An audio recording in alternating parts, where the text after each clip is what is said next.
नमस्कार, मेरा नाम लोकेंद्र है और आज डॉक्टर शिखा मील बराला हमारे स्टूडियो में पधारी हैं। कांग्रेस की नेता हैं और चौमू विधानसभा क्षेत्र से पहली बार की एमएलए हैं। तो आज शिखा जी के साथ में खूब सारी बातचीत होगी, उनकी लाइफ की जर्नी के बारे में जानेंगे। और शिखा जी, आपका बहुत स्वागत है हमारे पॉडकास्ट में। तो सबसे पहले तो ये बताइए कि आपने इससे पहले कभी पॉडकास्ट किया है या फिर किस तरह का एक्सपीरियंस रहा है? ये एक नया फॉर्मेट है। थैंक यू लोकेंद्र जी, आपने मुझे याद किया और इस स्टूडियो में बुलाया। पॉडकास्ट हाँ, मेरे लिए भी नया एक्सपीरियंस है। पहले एक ऑडियो पॉडकास्ट ज़रूर हो चुका है, उसका मैं भाग बन चुकी हूँ। और चूँकि बहुत ज़्यादा ये प्रचलित भी नहीं है, बहुत जो एजुकेटेड लोग हैं या उनमें प्रचलित है, अभी भी उस लाइन तक पहुँचना आपका पॉडकास्ट बाकी है जहाँ तक और सोशल मीडिया पहुँच चुका है।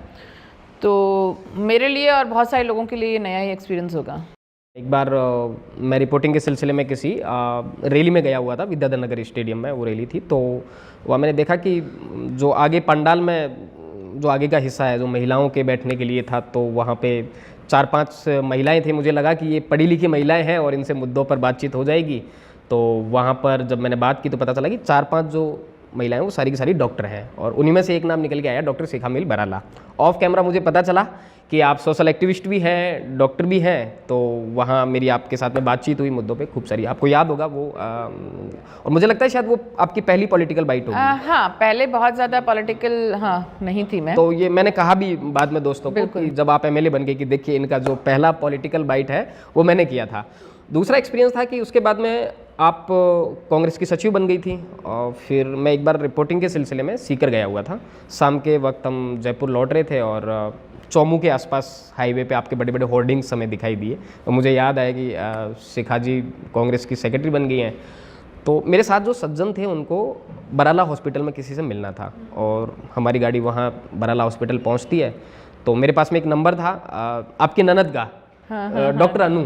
तो मैंने उन्हें फ़ोन किया, मैं वहाँ बैठा बैठा बोर हो रहा था, तो मैंने कहा मैं आपके हॉस्पिटल आया हूँ। डॉक्टर अनु ने मुझे वहाँ रिसीव किया और उनका जो अतिथि सत्कार था, क्या नाम, क्या पीछे हमारा घर है, आप हमारे घर भी चलिए।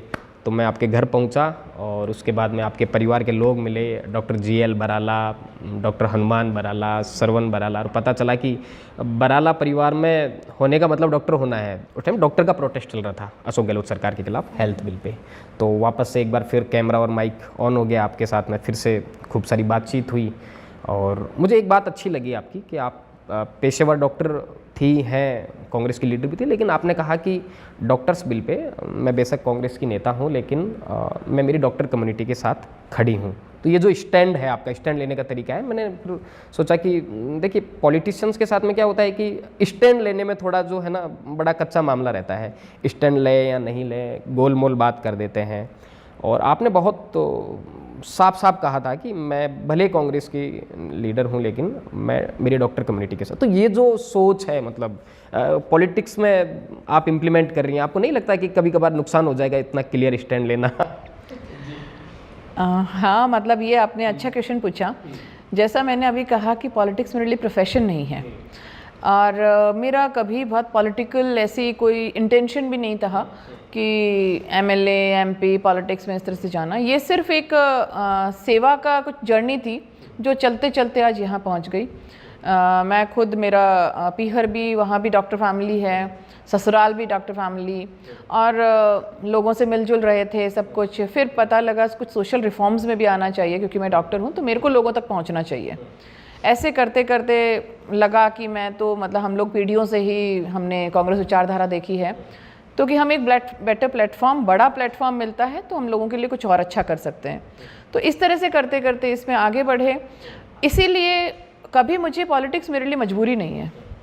जहाँ मुझे लगता है कि मैं अपने विचारों को या अपनी बातों को दबाकर कुछ गलत बात कहूँ मेरे फ़ायदे के लिए, तो वो एक बहुत ही स्वार्थ स्टैंड हो जाएगा, स्वार्थ वाला। क्या लगता है कि जो डॉक्टर शिखा का जो अंदाज है स्टैंड लेने वाला एकदम, तो वो लगातार बरकरार रहेगा पॉलिटिक्स में, या फिर सियासत में होता क्या है कि धीरे धीरे हम सियासत हमारे भीतर घुसती जाती है, नेता बदल जाते हैं, नेचर बदल जाता है, फितरत बदल जाती है। तो क्या विजन है इन सारी चीज़ों को लेके? परिवर्तन तो देखिए सरकार पूरे, मतलब जो संसार है उसका नियम है, पर जो हमारी फितरत है वो मुझे लगता है नहीं बदलती है।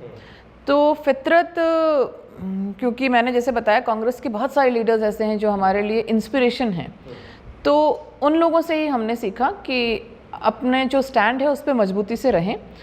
फ़ायदा नुकसान तो किसने देखा है, आज जो हमें हो सकता है नुकसान लग रहा है वो लॉन्ग टर्म में हमारे लिए फ़ायदा बन जाए। तो इन चीज़ों से परे हटकर जो सही है उसको सही कहना, वही स्टैंड अगर हम रखते हैं, जैसे आरटीएच की आपने बात करी, तो उस वक्त बहुत लोगों ने कहा कि आप एक तरफ तो मतलब कांग्रेस से जुड़े हो, एक तरफ इसमें खड़े हो। तो बिल्कुल आरटीएच में साफ़ सुथरी बात ये थी कि भाई डॉक्टर्स, मैं मेरी जड़ें वहाँ हैं, उससे मैं उठी हूँ, लोगों से जुड़ी हूँ।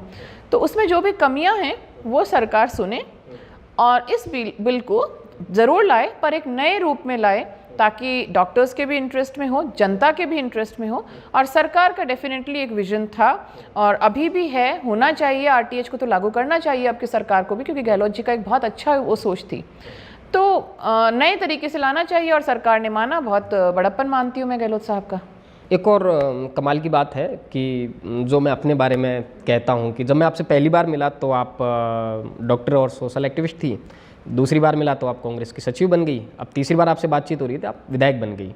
तो आपको ये लगता नहीं है कि मैं आपके लिए लकी हूँ कि जब आपसे बातचीत होती है तो आपको एक नई अच्छी रिस्पॉन्सिबिलिटी मिल जाती है?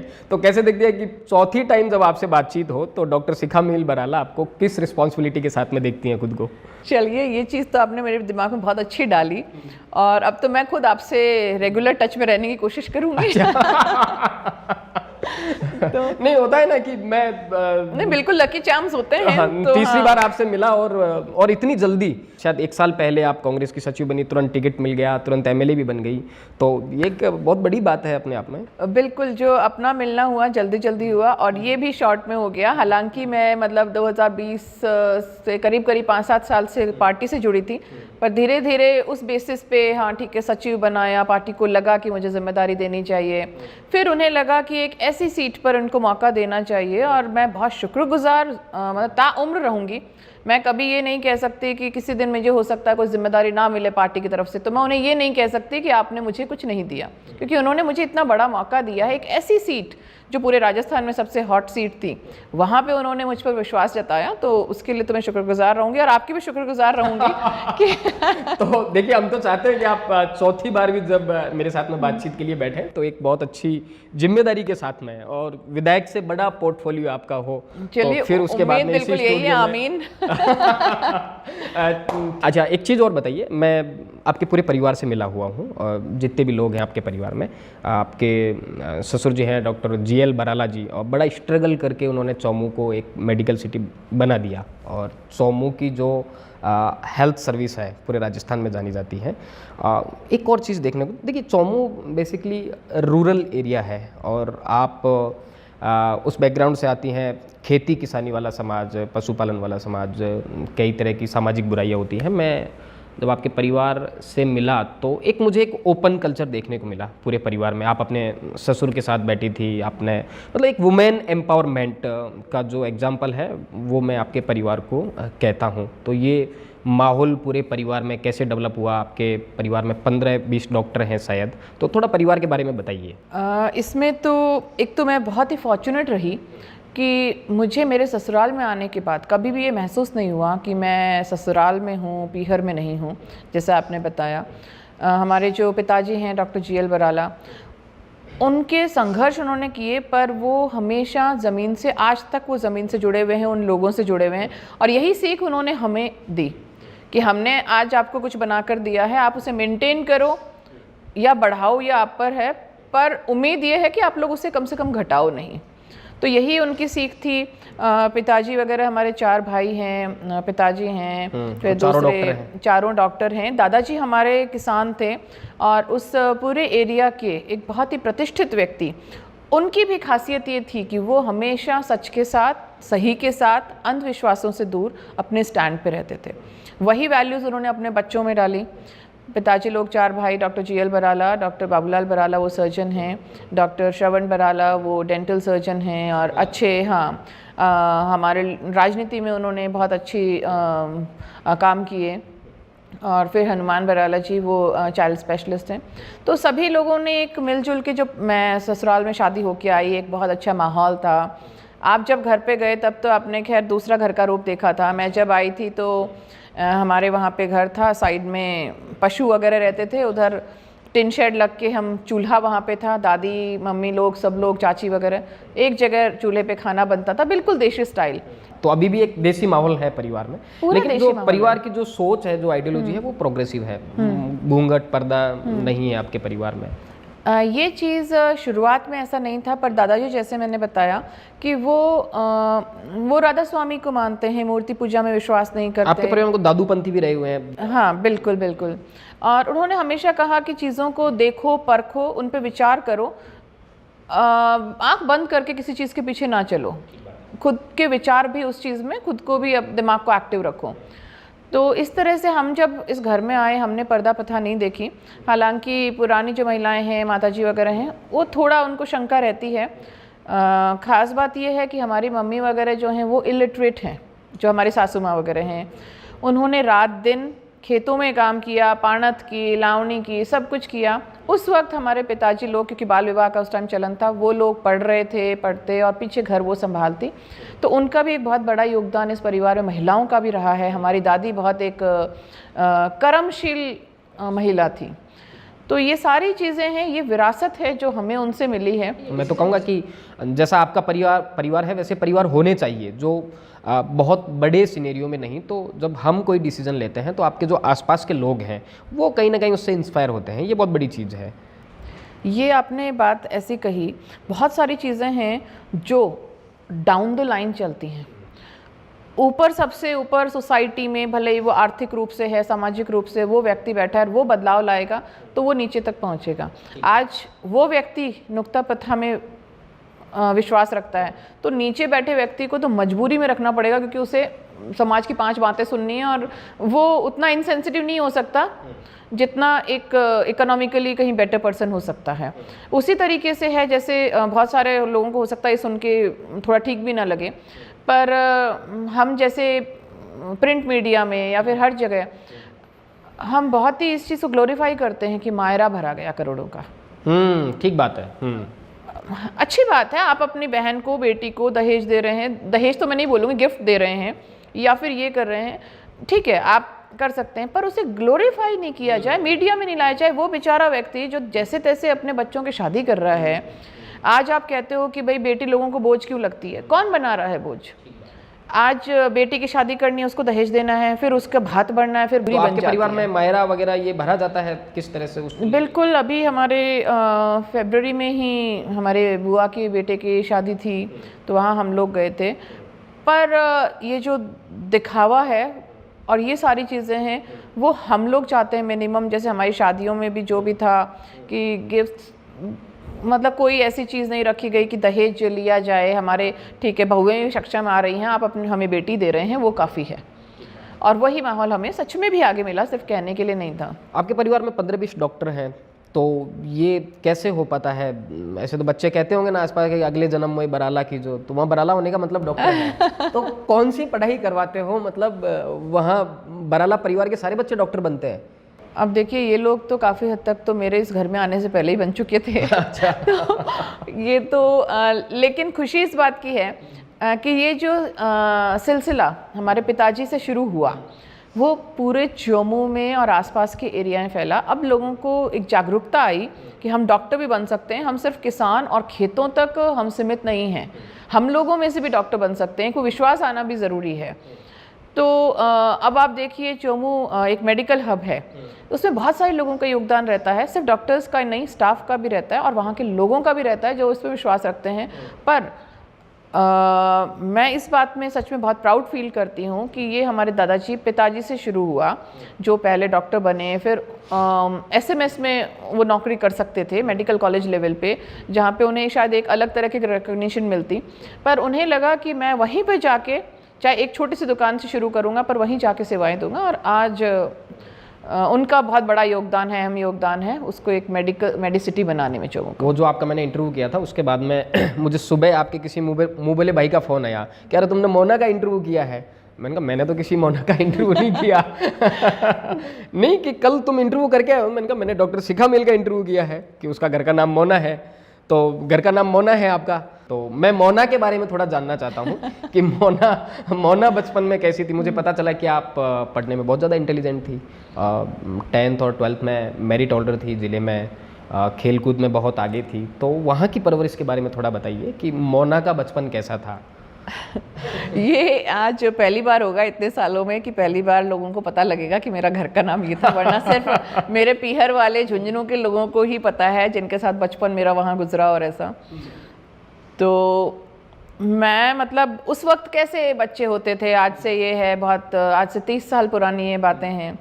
तो 94 में, जैसे 98 में मैं 10th में थी, 2000 में मैं 12th में थी। तो उस वक्त स्थितियाँ बिल्कुल अलग थी, कोई सोशल मीडिया नहीं था, मोबाइल्स नहीं थे, और बच्चे सिर्फ स्कूल से घर आना, खेलना कूदना, आउटडोर एक्टिविटीज़ ज़्यादा थी। तो हालांकि अब हम उस माहौल को मिस करते हैं आजकल के बच्चों का और स्कूल्स का देखकर। तो मेरी स्कूलिंग हुई बगड़ से, हमारे झुंझुनू के पास में एक टाउन है बगड़, जो पिरामल्स की वजह से काफ़ी फेमस है, इसलिए वहाँ कॉलेजेस भी हैं। मेरे माता पिता की भी वहाँ पिरामल स्कूल से ही स्कूलिंग हुई थी। वहाँ स्कूलिंग के दौरान ठीक ठाक परफॉर्मेंस रही हमेशा। मेरिट ऑर्डर बिल्कुल 10th 12th में। और क्लास में हम 3 लोग थे जो 4th से लेके 12th तक हम लोग तीनों ही लोग 1st, 2nd, 3rd पोजीशन पे रहते थे। यूजुअली मैं 1st पे रहती थी और वो दो मेरे साथी और थे वो लोग।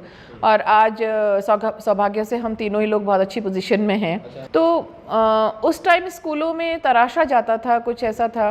और स्पोर्ट्स की जैसे आपने बात की, तो उस वक्त जितनी हमें अपॉर्चुनिटी मिलती थी, आजकल जितनी तो नहीं थी, पर लॉन टेनिस खेलने के लिए हमने कोशिश करी, लॉन टेनिस। तो उसमें हम स्टेट लेवल पे गए, मेरा नंबर आया स्टेट लेवल पे। वहाँ पे मेयो कॉलेज जो लोग काफ़ी माना जाता है, उनकी टीम से हमारा सामना हुआ। पर भरतपुर हमारा उस वक्त वो था, मैच था। उस वक्त मुझे लगा कि शायद मम्मी पापा हाँ नहीं करेंगे कि बेटा कहाँ इतनी दूर कौन जाएगा, साधन भी नहीं होते थे इतने इजीली अवेलेबल। पर उन्होंने बड़ी जल्दी हाँ करी। 12th हो गया, मेरा सिलेक्शन हो गया। उसके बाद कभी बातों में पता लगा कि पिताजी ने बताया कि बेटा हमने तो इसलिए किया क्योंकि स्पोर्ट्स कोटा होता है। अच्छा। मान लो तुम्हारा कहीं नंबर नहीं आए मेडिकल में, तो हम डोनेशन वगैरह से तुम्हारा कराते नहीं, फिर तुम्हें जो भी तुम्हारे टीचिंग लाइन में या तुम जिसमें जाती उस स्पोर्ट्स कोटे से तुम्हें फ़ायदा मिल जाता। हमने तो इस लालच में किया था। अच्छा। तो उन्होंने मुझे हमेशा, मेरे को और मेरे भाई को ये कहा, तुम्हें जितनी तुम्हारे बस की है तुम सिलेक्शन करा सको तो कराना, डोनेशन पे तुम्हें हम सीट दिलाना। हमारा ना मन मानता और ना हमारी इतनी कैपेसिटी है कि हम डोनेशन पे तुम्हें सीट दिलाएं। तो ये उनका एक वो था कि हमें आगे बढ़ने के लिए हमेशा प्रेरित करता था। ठीक बात है। जो आपके फादर हैं उनके बारे में पता चला कि वो आज भी प्रैक्टिस करते हैं और पूरी उम्र उन्होंने प्रैक्टिस की है, और प्रैक्टिस को लेके इतने डेडिकेटेड हैं कि आप इधर चौमू में इलेक्शन चल रहा था आपका, और वोटिंग के दिन वो पेशेंट देख रहे थे, तो आपके फादर आपके इलेक्शन में नहीं आए कि बेटी चुनाव लड़ रही है उसे सपोर्ट करने के लिए? आपका ये जो पॉडकास्ट है ये एक अच्छा तरीका है कि बहुत सारी गलत फहमियाँ हैं वो भी मिट सकती हैं। मैं बिल्कुल एक नॉन पॉलिटिकल फैमिली से हूँ, पीहर की तरफ से। ये तो मुझे पता है कि आपके फादर डॉक्टर थे और आपके दादाजी तो अंग्रेजों के ज़माने के तहसीलदार थे। बिल्कुल। कहा है आपने किसी को कभी कि जो हमारे दादाजी हैं वो अंग्रेजों के ज़माने के तहसीलदार थे, बड़ा रुतबा था? तो और मतलब वही वो डाउन टू अर्थ थे, जैसे हमारे ससुराल वाले दादाजी थे। मेरे दादाजी का एक किस्सा दादाजी हमें सुनाते थे, तो और लोग सुनाते हैं, दादाजी से तो हमने कम सुना, कि नीमका थाना में एक बार वो वहाँ थे, तब वो शायद वहाँ एसडीएम थे, उस एसडीएम या तहसीलदार, बाद में प्रमोट हो गए थे वो। तो उस वक्त खुद के वहाँ पे घर पे रहते थे, बाहर खुद ही नल पे कुछ अपने बर्तन धो रहे थे। हमेशा उन्होंने मरते दम तक खुद के कपड़े धोना, बर्तन धोना हमेशा खुद किया। तो कोई व्यक्ति आया कि साहब से मिलना है, तो कि आप बैठो थोड़ा, अभी साहब कुछ अपने कामों में बिजी हैं और आपसे मिल लेंगे। तो कि तू अपने आप को क्या समझता है और तेरे को देख लेंगे और हम तुम्हें जानता नहीं है, कुछ लगा कि साहब का कोई चपरासी है। हाँ, तो ऐसे तो कि साहब जो भी है आप तो उनको मिल के कह देना, देखो मैं तो जब भी होंगे आप थोड़ा देर बैठो। थोड़ी देर बाद वो मिले तो सामने वही साहब मिले जो बाहर बर्तन साफ कर रहे थे बाहर, तो पजामा लुंगी पहन के ऐसा कुछ। और बाद में वही, वो हमेशा खादी पहनते थे, वही मिले। तो उस व्यक्ति को बड़ा थोड़ा शर्मिंदगी भी महसूस हुई और डर भी लगा कि मेरा काम होगा कि नहीं होगा। तो ऐसे हमारे दादाजी थे। और पापा लोग भी 4 भाई हैं, ताऊ जी वगैरह। मेरे सबसे जो बड़े ताऊ जी हैं वो light houses and light ships department के डिप्टी डायरेक्टर जनरल, जो सेकंड पोस्ट है इंडिया में, उससे रिटायर हुए। उससे छोटे ताऊ जी यहाँ सहकार भवन में कार्यरत थे, वो अभी नहीं रहे। और उनसे छोटे डॉक्टर वीडी मील हैं, सीकर में, वो साइकेट्रिस्ट हैं। पापा हैं ही सबसे छोटे भाई। तो हम उसमें भी हमें मेडिकल में सब कुछ देखने को मिला। तो हमेशा यही लगा कि ठीक है, अपनी लाइफ में जो आपको अच्छा लग रहा है उस रास्ते पे चलो, मेहनत करो, बस यही है।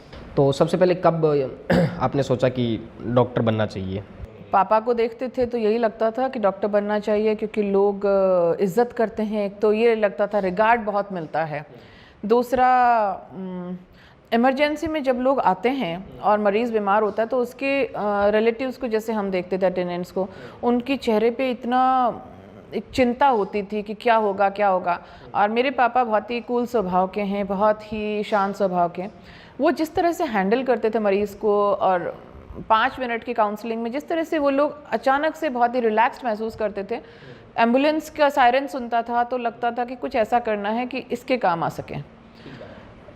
बस ऐसा ही था, और कोई मन में कुछ था तो ये शिकायत नहीं है आपके पापा से कि मैं इलेक्शन लड़ रही थी, वहाँ वोटिंग चल रही थी और आप वहाँ पेशेंट देख रहे थे, अगर एक दिन क्लिनिक बंद हो जाती तो कौन सा बहुत बड़ी चीज़ हो जाती?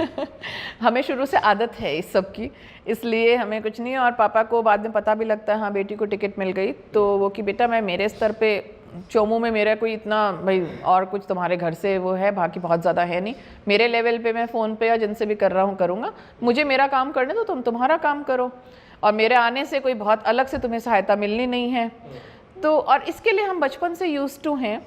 इसलिए जैसे मैंने बताया, पापा बहुत लो प्रोफाइल रखते हैं, बड़े शांत स्वभाव के हैं। तो वो उन्होंने बताया, कर्म ही पूजा है, उस पर हम चल रहे हैं, तो बस ठीक बात है। और 12th के बाद में आप फिर कोटा पहुंचते हैं। पीएमटी फाइट किया था आपने और उसमें आपकी 8वीं रैंक थी।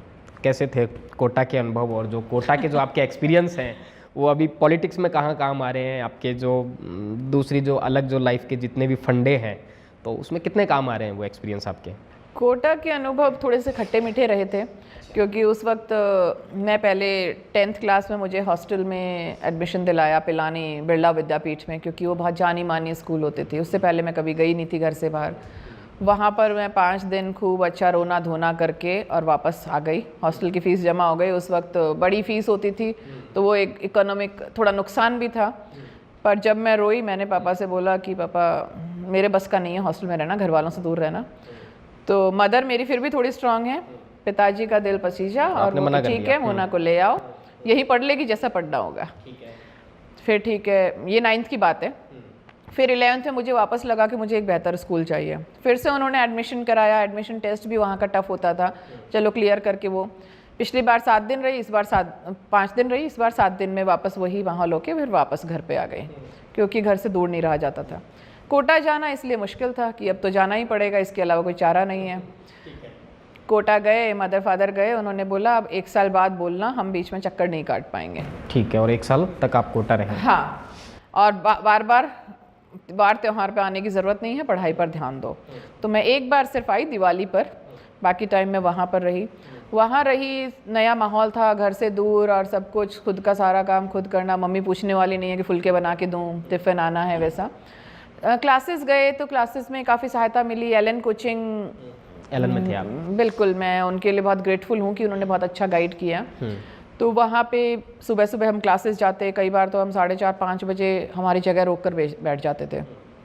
पूरी रात में यूजुअली पढ़ती थी, तो वो वाला डिस्टर्ब हो गया कि सुबह जल्दी जाना था। तो शुरुआत में रेगुलर गए, वहाँ के मेजर टेस्ट होते हैं, उनमें अच्छी रैंक्स आने लगी। शुरू के 5-7 टेस्ट में बहुत अच्छी रैंक आई। फिर सडनली मुझे लगा मेरा खुद का रूटीन डिस्टर्ब हो रहा है सुबह जाने से, तो मैंने उस चीज़ को क्लासेस स्किप करनी शुरू कर दी कि जो क्लास मुझे ज़रूरी लगे वहाँ पर। ये चीज़ जब एलन के राजेश माहेश्वरी सर को पता लगी, जो उसके वन ऑफ द ओनर्स हैं, उन्होंने मुझे, मेरे जो मकान मालकिन हैं उनको कहलवा के मुझे बुलवाया कि बेटा तुम शायद गलत रास्ते पे चली गई हो, तुम क्लासेस नहीं आती हो, ऐसे तो रैंक नहीं आएगी, फिर तुम्हारा सिलेक्शन नहीं होगा। उन्होंने इस चीज़ को देखा, मतलब वो कितने विजिलेंट थे कि वो देखते थे ये बच्चा टॉप रैंकर्स में था, अब क्लासेस नहीं आ रहा है। ये उनकी मतलब महानता, और शायद इसीलिए एलन इस लेवल पे पहुंचा है। एक एक बच्चे पे वो नज़र रखते थे। फिर उनसे बातचीत हुई, उन्होंने और बेटर गाइडेंस मुझे दिलाई, मेरा टाइम थोड़ा सा मैंने एडजस्ट किया और फाइनली जब एग्ज़ाम हुई, सब कुछ हुआ, उनके जो एलन वाले पहले एक प्रेडिक्टेड रिजल्ट डाल देते थे जब मेन आता था, उसमें भी उन्होंने मेरी 7th 8th रैंक जैसा ही डाला था और वो परफेक्ट गई। वो परफेक्ट थी। उसमें हमारे एक बहुत ही आदरणीय टीचर थे, उन्होंने पूछा भी कि शिखा एक बार रिजल्ट आ जाता है, हमारा ये प्रेडिक्टेड है, रिजल्ट आ जाता है, फिर तुमसे ये ज़रूर पूछूंगा ये बिना क्लास आए किस तरह से ऐसे रैंक लाई जाती है। अच्छा उन्होंने मुझे एक उसमें वे में बोला था। तो फिर क्या बताया आपने? बस उन्होंने इतना ही कहा और हम भी क्या है, आज जितना मैं बोल रही हूँ उतना बोलना जानते भी नहीं थे, हम तो बस टीचर ने कुछ कह दिया सुन लिया। एक्सपीरियंस शेयर करने का चांस नहीं मिला आपको कि बिना क्लास आए कैसे रैंक? अब बता दीजिए, आपके पास में प्लेटफॉर्म है। बस वही है, लगे रहो, पढ़ाई, किताबें, जो मैं अभी मेरे बच्चों को भी कहती हूँ, किताबें हमारी सबसे बड़े मित्र हैं और जो गुरुजन हमें बहुत सही लाइन दिखाने के लिए और गाइडेंस के लिए मिल जाएं, उन पे भरोसा करो और लाइन मत छोड़ो।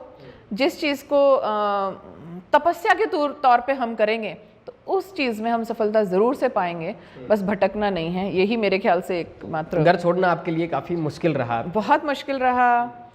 उस वक्त ससुराल आना उससे भी ज़्यादा मुश्किल रहा होगा। नहीं, ससुराल आने तक तो हमारे एक्सपीरियंसेस हो गए थे, कॉलेज में रहना और ये अच्छा, ये रिहर्सल पहले हो गया था? ये सब एलन जैसे हम गए तो उस वक्त जब वहाँ का उनका प्राइज डिस्ट्रीब्यूशन सेरेमनी रहता है, तो जाने के लिए कैसे जाएं, तो मैं और मेरे फादर ट्रेन में गए। ट्रेन में मतलब पिताजी भी सिंपल रहते हैं और वैसा ही हमेशा देखा था। ट्रेन में ओवरनाइट जर्नी थी, एक जोड़ी चप्पल पहन के वो गए थे नॉर्मली कि क्यों ले जाना, शाम तक वापस आना है। वो एक जोड़ी चप्पल में से रात को एक चप्पल गायब हो गई। अब हम क्या करें, अब हम एलन का मार्केट भी नहीं जानते और सारी चीज़ें, तो कुछ खट्टे मीठे एक्सपीरियंसेस रहे। फिर ठीक है पहुँचे। वसुंधरा राजे जी ने मेरे हम मतलब उस फंक्शन में आई थी, इसलिए मैं उनको हमेशा याद करती हूँ कि उन्होंने वहाँ पे मुझे उस रैंक के लिए प्राइज़ दिया था। तो पार्टी लाइन तो अलग चीज़ है, पर हम हमेशा उन्हें अपनी एक महिला सशक्तिकरण में एक प्रेरणा मानते हैं। तो उसके बाद में चलिए फिर ससुराल वाला बताइए, वहाँ फिर कितना रोना धोना हुआ? शादी वहाँ तो कुछ भी नहीं, क्योंकि हम कॉलेज में आए और जो डॉक्टर साहब हैं, डॉक्टर अमित हैं, हम लोग कॉलेज मेट्स ही हैं। अच्छा। हाँ, तो हम कॉलेज में मतलब हमारा टाइम साथ गुजरा था, सब लोगों का बहुत बड़ा फ्रेंड सर्कल है और सारा, और ठीक है घर वालों को लगा हाँ ये रिश्ता ठीक है, तो हमारी भी अंडरस्टैंडिंग अच्छी थी, इसलिए शादी हो गई। लव मैरिज थी आपकी? हाँ, साथ में रहते रहते घर वालों ने अरेंज भी कर दिया, जाति का भी कुछ आया नहीं। सारी चीज़ें स्मूथली हो गई। ये कभी नहीं सोचा था कि लड़कर घर वालों से शादी करनी है। हाँ भाई, ये है लड़का है, आपको पसंद आता है तो कर दो। आपने बता दिया? बिल्कुल। डॉक्टर महावीर मिल जी को आपने? हाँ, पिताजी को बता दिया। और बाई चांस अमित जी मेरे से एक बैच जूनियर थे। अच्छा। तो इस चीज़ का मुझे ज़रूर लगा। मेरी माताजी को जब घर पे बताया तो उन्होंने पापा से चिंता जाहिर की, अरे लड़का तो जूनियर है और पता नहीं ये तो अपनी बेटी सीनियर है। पिताजी ने कहा कि मैं डॉक्टर हूँ और मुझे पता है मेडिकल में सीनियर जूनियर कुछ नहीं होता। आज हो सकता है वो जूनियर है, हो सकता है सिलेक्शन उनका पहले हो जाए, कुछ भी हो। तो ये चीज़ें उन्होंने। और तो आपने तो बॉसगिरी की होगी कॉलेज में डॉक्टर अमित बराला पे। मेडिकल कॉलेज में रैगिंग खूब चलती है और एक बॉस को मैंने देखा है मेडिकल कॉलेज का माहौल। तो क्या बॉस कहते थे आपको? वहाँ पे अपने सीनियर जो लड़कियाँ होती हैं उनको मिस बॉस कहा जाता है। Miss boss? हाँ, पर कुछ ऐसा हुआ कि डॉक्टर साहब ने मेरे को कभी भी है ना बॉस बोला ही नहीं। नहीं तो आपने सीनियर गिरी झाड़ी नहीं होगी उनके सामने? हाँ, मैं ऐसी थी नहीं कि सीनियर, आज भी नहीं हूँ मैं ऐसी, इसलिए। पर हाँ, उन्होंने मुझे कभी नहीं कहा। और ये चीज़ मैं इनसे आज भी पूछती हूँ कि भाई आपके पहले से ही दिमाग में था क्या कि मतलब हाँ कि भाई मुझे शादी इससे करनी है कि क्या चक्कर है।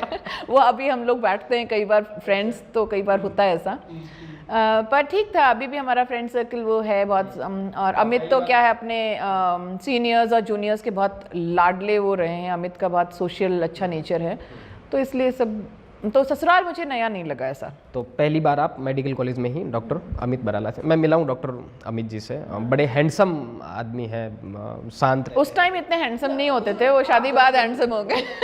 अमित जी से आप ज़्यादा बोलती हैं, वो कम थोड़े इंट्रोवर्ट हैं मुझे ऐसा लगता है। ये उल्टा हो गया शादी के बाद। अच्छा, अब वो ज़्यादा बोलते हैं? अब वो कम बोलते हैं। पहले वो ज़्यादा बोलते थे? पहले वही बोलते थे। अच्छा। और मैं तो बहुत इंट्रोवर्ट रही हूँ हमेशा, मेरे स्कूल के दौरान भी, कॉलेज के दौरान। मेरे कॉलेज के जो बैचमेट्स हैं और जितने भी सीनियर जूनियर्स हैं, वो विश्वास नहीं कर पाए थे कि शिखा को, अच्छा शिखा पॉलिटिकल एक्टिविटीज़ में इन्वॉल्व है। क्योंकि मैं बहुत ही इंट्रोवर्ट हुआ करती थी, तो मेडिकल प्रैक्टिस में आई हूँ, लोगों से इंटरेक्शन हुआ, पेशेंट से हुआ, तो उसने मुझे बहुत बदला उस चीज़ ने कि किस तरह से लोग परेशान भी हैं। महिलाएं मेरे पास आती थी, उनसे मैं उनकी तबीयत के बारे में पूछती और ये चीज़ें पूछती, वो मुझे घर की समस्याएं भी कई बार बताती थी, मैं उसको शांति से समझती और जहाँ तक हो सके उनको गाइड भी करने की कोशिश करती कि पति या तो शराबी है या घर में इकोनॉमिक इश्यूज़ हैं। तो उन चीज़ों ने मुझे बदला, तो फिर बैलेंस बनाने के लिए शायद डॉक्टर साहब ने अपना कम कर दिया था। चलिए, अब उस राज से भी पर्दा हटाइए कि आपके दोस्तों को लगता ही नहीं था कि शिखा पॉलिटिक्स में भी आ सकती है, तो क्या मूड किया अचानक से डॉक्टर शिखा का कि चलिए अब इधर भी नहीं? उससे पहले मैं थोड़ी प्रोफाइल है आपकी, उससे पहले आप काफ़ी ऐसी एक्टिविटीज़ वहाँ पे कर रहे थे। आपने प्रयास फाउंडेशन बनाया, good touch bad touch campaign चलाया आपने। ये पॉलिटिक्स वाला जो है कि ये, क्योंकि कोई पॉलिटिक्स में है ही नहीं आपके पूरे परिवार में से, आपका पीहर पक्ष है तो वहाँ कोई दूर दूर तक का पॉलिटिकल बैकग्राउंड नहीं है, इधर जो आपका ससुराल पक्ष है यहाँ कोई पॉलिटिकल बैकग्राउंड नहीं है, आप पहले पॉलिटिशियन हो, डॉक्टर जो बराला फैमिली है वहाँ से। कब मूड किया ये सब कुछ? ये देखिए, मुझे तो ऐसा लगता है कि ये एक मतलब बाय चांस वाली जर्नी है। मेडिकल में रह के ये ज़रूर लगा कि समस्याएं बहुत ज़्यादा हैं, मैं यहाँ हॉस्पिटल में बैठ के से बेटर है मैं एक दिन का ऑफ लूँ और बाहर जाऊँ। तो सैटरडेज़ मैंने कम्प्लीटली ऑफ लेना शुरू कर दिया कि सैटरडेज़ मुझे कम्युनिटी में जाना है। स्कूल्स में गए, गुड टच बैड टच के सेशंस, बहुत सारे बच्चों से, पेरेंट्स से, टीचर्स से इंटरेक्शन करने को मिला। फिर मेरी मेडिकल से जुड़ा हुआ मेंस्ट्रुअल हाइजीन पर लेकर मैं लोगों तक जाती, सैनिटरी पैड्स, उनको उनकी महत्व समझाना, मेंस्ट्रुअल हाइजीन का महत्व समझाना। तो ये सारी चीज़ें करते करते लगा कि बहुत सारी चीज़ों की ज़रूरत है, इसलिए पॉलिटिक्स तो बाय चांस हो गया। कांग्रेस से हमेशा पीछे, पीहर में भी मैंने कांग्रेस देखी, यहाँ भी पिताजी जो ससुर जी हैं वो पूरी कांग्रेसी विचारधारा, तो कांग्रेस से जुड़ाव तो पुराना था। शेषराम जी ओला को हमने बचपन से सुना है, पिताजी उनके डॉक्टर थे, लेकिन मैं कभी नेताओं से मिली नहीं थी। आपके पापा शेषराम ओला के डॉक्टर थे? हाँ, जब भी वो वहाँ आते थे तो उनको डायबिटिक थे और सारी चीज़ें उनका देखना, जब भी सर्किट हाउस रुकते हैं जब भी, तो पिताजी देखते थे। पर हमारा कभी पॉलिटिकल एक्सपोजर नहीं हुआ था। यहाँ पर आने के बाद हमारे जो चाचा जी हैं वो बीजेपी में काफ़ी एक्टिव थे, पर चूँकि विचारधारा हमेशा कांग्रेसी पीहर से भी रही, और वो तो ठीक है, घर घर में भी विचारधाराएँ होती हैं ना, तो बहुत सारे लोगों ने, मतलब इवन चौमू में ही कई लोगों ने बोला कि पापा को बोला और अमित जी को बोला कि आपको इन्हें थोड़ा सा आगे इसमें पॉलिटिकली उसमें रखना चाहिए, तो उन लोगों का भी ऐसा कोई इंटरेस्ट नहीं था। पर शायद धीरे धीरे ये होता गया, लोगों से मिलना जुलना, और फिर ये सारा कार्य सोशल और पॉलिटिकल देख के पार्टी ने जिम्मेदारी भी दी, पहले सचिव की दी, फिर आगे बड़ी जिम्मेदारी दी। तो ये बहुत कुछ सोचा समझा प्लान्ड वो नहीं था, इसीलिए मुझे लगता है ये मेरे लिए प्रोफेशन नहीं है, ये मेरे लिए एक ऐसी चीज़ है जो मुझे सेवा के उसमें क्षेत्र में आकर मिलती गई है। और बहुत संघर्ष कितने रहे क्या रहे वो तो हम लोग जानते हैं, लोगों को बड़ी स्मूथ यात्रा लगती है ये। आपको नहीं लगता कि जो आपका जो पॉलिटिकल करियर है बहुत जल्दी आपने बहुत कुछ अचीव कर लिया है? एक टिकट के लिए उम्र गुजर जाती है नेताओं की, और 20-20 साल लग जाते हैं तब जाकर एक टिकट मिलता है, और उसमें भी आपने पहला चुनाव क्रैक भी कर दिया, ये बहुत बड़ी बात है। चौमू से आज तक कोई भी महिला विधायक नहीं रही है, इसका मतलब ये है कि उस क्षेत्र में वुमेन लीडरशिप की जो स्वीकार्यता है वो बहुत ज़्यादा कम है। तो ये चमत्कार आपने कैसे किया? बहुत बड़ी बात है। इसमें देखिए वही बात है कि जब कोई व्यक्ति अपनी मंजिल तक पहुंच जाता है या बहुत अच्छी उसकी यात्रा रहती है तो लोगों को लगता है ये तो बहुत ही अच्छी यात्रा, इनकी स्मूथ यात्रा रही है, बड़ी अच्छी रही है, बड़ी जल्दी इन्होंने कवर कर लिया। पर उस व्यक्ति के पैर में जो उस यात्रा के दौरान छाले पड़े होते हैं वो किसी को नहीं दिखते। तो मैं जब चौमू में आई मेरी पढ़ाई पूरी करके, उसके बाद से मैंने रात दिन जो मेहनत करी उसका भी इसमें था, परिवार का भी जो बहुत अच्छी रेपुटेशन थी, लोगों से मिलना जुलना था। मैंने कभी मरीज़ को मरीज़ नहीं समझ के हमेशा अपने एक फ्रेंडली तरीके से, होमली तरीके से उन लोगों से बातचीत की, रात दिन काम किया। फिर सोशल रिफॉर्म्स के लिए मैं कम्युनिटी में गई, फिर ये पॉलिटिकल साथ साथ चलता गया। तो इसमें दिक्कतें भी बहुत आई, पर वही बात है, सिर्फ संघर्ष आपका नहीं दिखता है, वो मेहनत थी जिसका रिजल्ट मिला है। वरना जैसे आपने कहा कि टिकट मिलना और उसके बाद में टिकट मिलने के बाद चुनाव निकालना, ये सहज में तो नहीं होता है। तो लोगों ने विश्वास किया, लोगों ने साथ दिया। तो बहुत सारे लोगों ने एक ये वो चीज़ भी उठाई थी जो मुझे बहुत खलती है क्योंकि वो मुझे सोनिया गांधी जी के लिए खलती है। आज भी कुछ संकीर्ण मानसिकता के लोग हैं जो ये कहते हैं अरे ये तो इटली वाली हैं। अरे भाई, आपके घर में जो आपकी दादी होती हैं, मदर होती हैं, आप उनको ये कहते हैं ये तो वो फला फला गांव वाली हैं। वहाँ घर में आने के बाद आपकी माँ का घर है वो, आपका तो बाद में है। तो आज हम किस तरीके से, या तो आप अपनी मदर और दादी को भी वैसे ही टैग लगाएं कि ये तो वो वाली हैं। उसी तरीके से कुछ लोगों ने माहौल बनाया जब मैं पॉलिटिकली एक्टिव थी और काफ़ी चांसेस थे कि आगे, तो ये तो यहाँ की बहू है। बहू है तो मेरे तो सेवा करना होता है, बिल्कुल, मैं तो यहाँ आई हूँ, अब मैं तो यहाँ से तो मतलब मेरी मौत के साथ ही जाने वाली हूँ, कुछ ऐसा तो है नहीं। तो ये चीज़ें बहुत संकीर्ण मानसिकता है और ये मुझे नेशनल लेवल पे भी देखने को मिली और मैं बहुत बार इस चीज़ को ज़रूर सोचती हूँ और लोगों को समझाने की कोशिश करती हूँ कि वो एक बार बहू का यहाँ आने के बाद वही सब कुछ है घराना। तो ये चीज़ लोगों को, और जो आपके ससुर हैं डॉक्टर GL बराला, उन्होंने मुझे बताया था जब मैं आपके घर गया तो मैंने पूछा कि कैसा चल रहा है शिखा जी का कैंपेन, पॉलिटिकली क्या एक्सरसाइज चल रही है। तो उन्होंने कहा कि देख भाई, हम तो राजनीति वगैरह कुछ समझते नहीं है, मैं तो पूरे दिन घर रहता हूँ, घर से हॉस्पिटल चला जाता हूँ, अब शिखा जाने, शिखा का काम जाने। लेकिन एक अच्छी बात है कि शिखा स्त्री एवं प्रसूति रोग विशेषज्ञ है, तो महिलाओं के अंदर जो उसकी पकड़ है ना, वो महिलाओं की समस्या को जानती है, वो महिलाओं को क्या चाहिए। तो उसने इतनी पैठ बना ली है चौमू की महिलाओं के बीच में कि वो अब चौमू में सबसे ज़्यादा पॉपुलर लीडर है चौमू की महिलाओं के। तो ये आपका जो प्रोफेशन है वो भी पॉलिटिकली कहीं ना कहीं काम आया है। तो किस तरह से अप्रोच किया आपने, कैसे मुद्दे थे महिलाओं के चौमू में जब आप पहली बार क्षेत्र में गई, लोगों से मिली? और मेरे को तो ये भी पता चला कि आप खुद ही कार ड्राइव करती थी, अकेली आप क्षेत्र में कैंपेन के लिए जाती थी। तो वो थोड़ा सा जो फेज़ है आपका, उसके बारे में बताइए। ये जो आधी आबादी है उसके लिए लोग बहुत ज़्यादा सोचते नहीं हैं। लोगों को हर क्षेत्र में पुरुष ही आगे दिखते हैं। महिला का वोट की भी वैल्यू उतनी है जितनी एक पुरुष की है, पर उन्हें तवज्जो नहीं दी जाती है कि हाँ घर में ठीक है, बड़े बूढ़े हैं जो कहेंगे, पति है जो कहेगा वैसे कर लेगी, पिताजी हैं, बेटी अगर वोट देने वाली है वैसे कर लेंगे। तो और महिलाओं से जो जुड़ाव था, जैसा मैंने कहा, वो कभी भी राजनीतिक तौर पे ना तो तब उससे मोटिवेटेड था ना आज है। एक इज़्ज़त है महिलाओं के लिए महिला होने के नाते, और वो आगे उनकी परेशानियाँ दूर होनी चाहिए थी। तो महिलाओं का, मैं अभी भी बैठकों में शादियों में जाती हूँ तो मैं महिलाओं को एक बात कहती हूँ कि आप लोगों ने मुझे चुनाव जो जिताया उसमें आप लोगों की अहम भूमिका थी। आदमी तो फिर भी राजनीति से इधर उधर एक टांग पे खड़ा हो जाए, पर महिला ने अगर एक स्टैंड ले लिया तो वो मजबूत होती है, और महिलाओं का बहुत बड़ा योगदान था मुझे चुनाव जिताने में। और अब भी मैं फील्ड में जाती हूँ, वो अपनी शिकायतें करेंगी, बताएंगी भी ये आपने कहा था, ये हुआ नहीं हुआ, या फिर आप अच्छा कर रहे हो, सारी अच्छी बुरी सारी बातें वो मुझे बोलती हैं, पर उनमें अपनापन होता है। आज भी वो मेंटेन्ड है। आप बात कर रहे हैं कि गाड़ी ड्राइव करने की, मैं अभी भी बहुत सारी जगह पे मैं खुद ही गाड़ी ड्राइव करती हूँ। क्योंकि मुझे लगता है कुछ चीज़ें हैं जो ट्रांजिएंट होती हैं। राजनीति ऐसी चीज़ नहीं है कि हम ये आदत डाल लें कि हम ऐसे ऑरा में रहना है, जैसे नॉर्मल हैं वैसा रहना है। आज हमें जनता ने मौका दिया है, 5 साल बाद जिस तरह का जनता मौका देगी वैसे रहेंगे, पर खुद को शायद धरातल पे रखना ही एक लोगों से अच्छे से जुड़े रहने का एक तरीका है। राजस्थान में बहुत अच्छी अच्छी महिला राजनेता हुई हैं, कांग्रेस से भी हुई हैं। गिरिजा व्यास बहुत बड़ी लीडर थी, लक्ष्मी कुमारी चुंडावत प्रदेश अध्यक्ष भी रही कांग्रेस की। बीजेपी में बहुत अच्छी महिला नेताएं हुई हैं, कमला बेनीवाल और गायत्री देवी, बहुत बड़ा डायस्पोरा था उनका। तो आपका इंस्पायर कौन है इन महिला राजनेताओं में से? कौन, किसकी अप्रोच आपको अच्छी लगती है कि वैसा कुछ करना है या फिर उस आइडियोलॉजी पे चलना है, या आपकी कोई पार्टी को लेकर बाउंडेशन नहीं है? जरूरी नहीं आपको कांग्रेस की लीडर ही पसंद, तो कौन कौन आपको अप्रोच करता है, कौन महिला जो लीडर है वो अप्रोच करती है आपको? अब इसमें तो खैर ये मैंने बेसिकली कभी सोचा नहीं इस तरीके से, पर बचपन में सुनते थे किरण बेदी जी के लिए, भले ही वो पॉलिटिशियन, अब हम नहीं माने एक बार, हाँ उस वक्त मानते थे कि दबंग हैं, और उन्हें नेशन वाइड जाना जाता था उनकी दबंगता के लिए।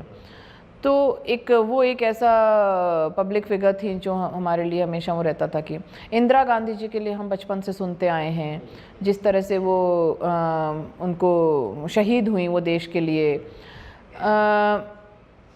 सोनिया गांधी जी को हम नेशनल लेवल पे देखते आए हैं, जो इन्होंने स्ट्रगल्स और जो आज भी मतलब जिस तरह के छीटाकशी होती है वो फेस किया जाता है। राजस्थान में देखें तो कमला बेनीवाल जी के लिए हम सुनते आए हैं।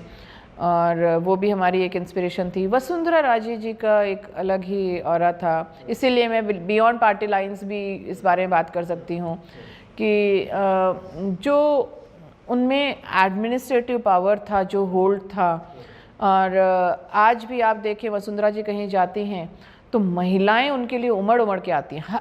हर वर्ग आता है, पुरुष वर्ग भी आता है, आर्थिक तौर पे भी हर वर्ग आता है, कोई जातिगत कुछ नहीं है, पर महिलाओं के लिए वो एक इंस्पिरेशन है कि हमारा प्रतिनिधित्व कोई करे। नहीं, उन्होंने वुमेन लीडरशिप को डेवलप भी किया राजस्थान में। बिल्कुल, आप बहुत सी उन्होंने नेता तैयार किए उन्होंने महिलाओं में, बहुत सारे नेता उन्होंने तैयार किए। और उनकी जो पॉलिटिक्स थी, राजनीति वर्ड हटा के देखें तो उन्होंने काफ़ी अपने कार्यकाल में काफ़ी काम भी किए। जैसे इसीलिए मैं मानती हूँ कि जैसे वसुंधरा राजे जी और अशोक गहलोत जी हैं, वो हमारी पीढ़ी जिन सीएम्स को देखती आ रही है इतने सालों से, हमने उन्हें देखा हाँ, सीएम, ठीक बात है। तो इनका लेवल अलग ही था। ये अपने दिमाग से सच में जनता के लिए धरातल पे काम पहुंचाने के लिए उनकी योजनाएं पहुंचाने। विधायक बनने के बाद आप मिले कभी वसुंधरा राजे सिंधिया जी से? वसुंधरा राजे जी से कोई सार्वजनिक उनमें ज़रूर एक दो बार मुलाकात हुई, ऐसा तो नहीं। तो मैंने उनके लिए, उन्हें स्पेशली यही कहा था कि मैंने 2001 में एक बार आपसे अवार्ड लिया था, वो मेरा पहला कोई राजनेता का एक्सपोजर था, उससे पहले कोई एक्सपोजर नहीं था। और मैं तो मानती हूँ उस वक्त भी हमारे लिए आप एक इंस्पिरेशनल फिगर थी, और शायद उस दिन कहीं मेरी राजनीति लिखी गई होगी तो फिर बाकी ऐसा बहुत कोई लंबा इंटरेक्शन नहीं रहा। ठीक बात है। तो उसके बाद में हम आपकी जर्नी पे बात कर रहे थे। आपकी शादी हो जाती है, आप पॉलिटिक्स में आ जाती हैं और पहला चुनाव भी जीत जाती है। मुझे एक बहुत बड़े पत्रकार ने बताया, बहुत बड़े, जयपुर में, जिनका एक बहुत बड़ा नाम है पत्रकारिता की दुनिया में, आपको लेके चर्चा चल रही थी। तो उन्होंने कहा कि आप माने चाहे मत माने, डॉक्टर शिखा मिल ने एक सीएम कैंडिडेट को हराया है। आप यकीन मानिए। तो क्या सोचती हैं आप इस पे कि रामलाल शर्मा एक बहुत सीनियर लीडर थे, और मुझे तो आपके ही परिवार के किसी सदस्य ने बताया कि रामलाल शर्मा बेसिकली चौमू में इतने मजबूत हैं कि हर घर में उनका एक वोट है, हर घर में, इवन कि मेरे घर में भी, मतलब कि बराला परिवार में भी उनका एक वोट है।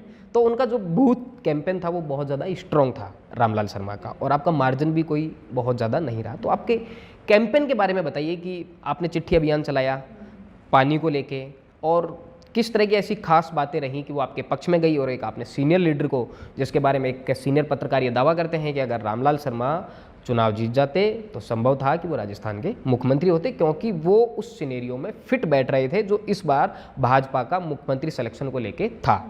तो उसके बारे में थोड़ा आप बताइए। पहले तो मेरे ख्याल से अब आपने ऐसा ही क्वेश्चन मेरे सामने रख दिया है, तो मेरे ख्याल से अभी जो वर्तमान हमारे मुख्यमंत्री महोदय हैं भजन लाल जी शर्मा, उनको शायद मेरे लिए कृतज्ञ होना चाहिए कि अगर ऐसा है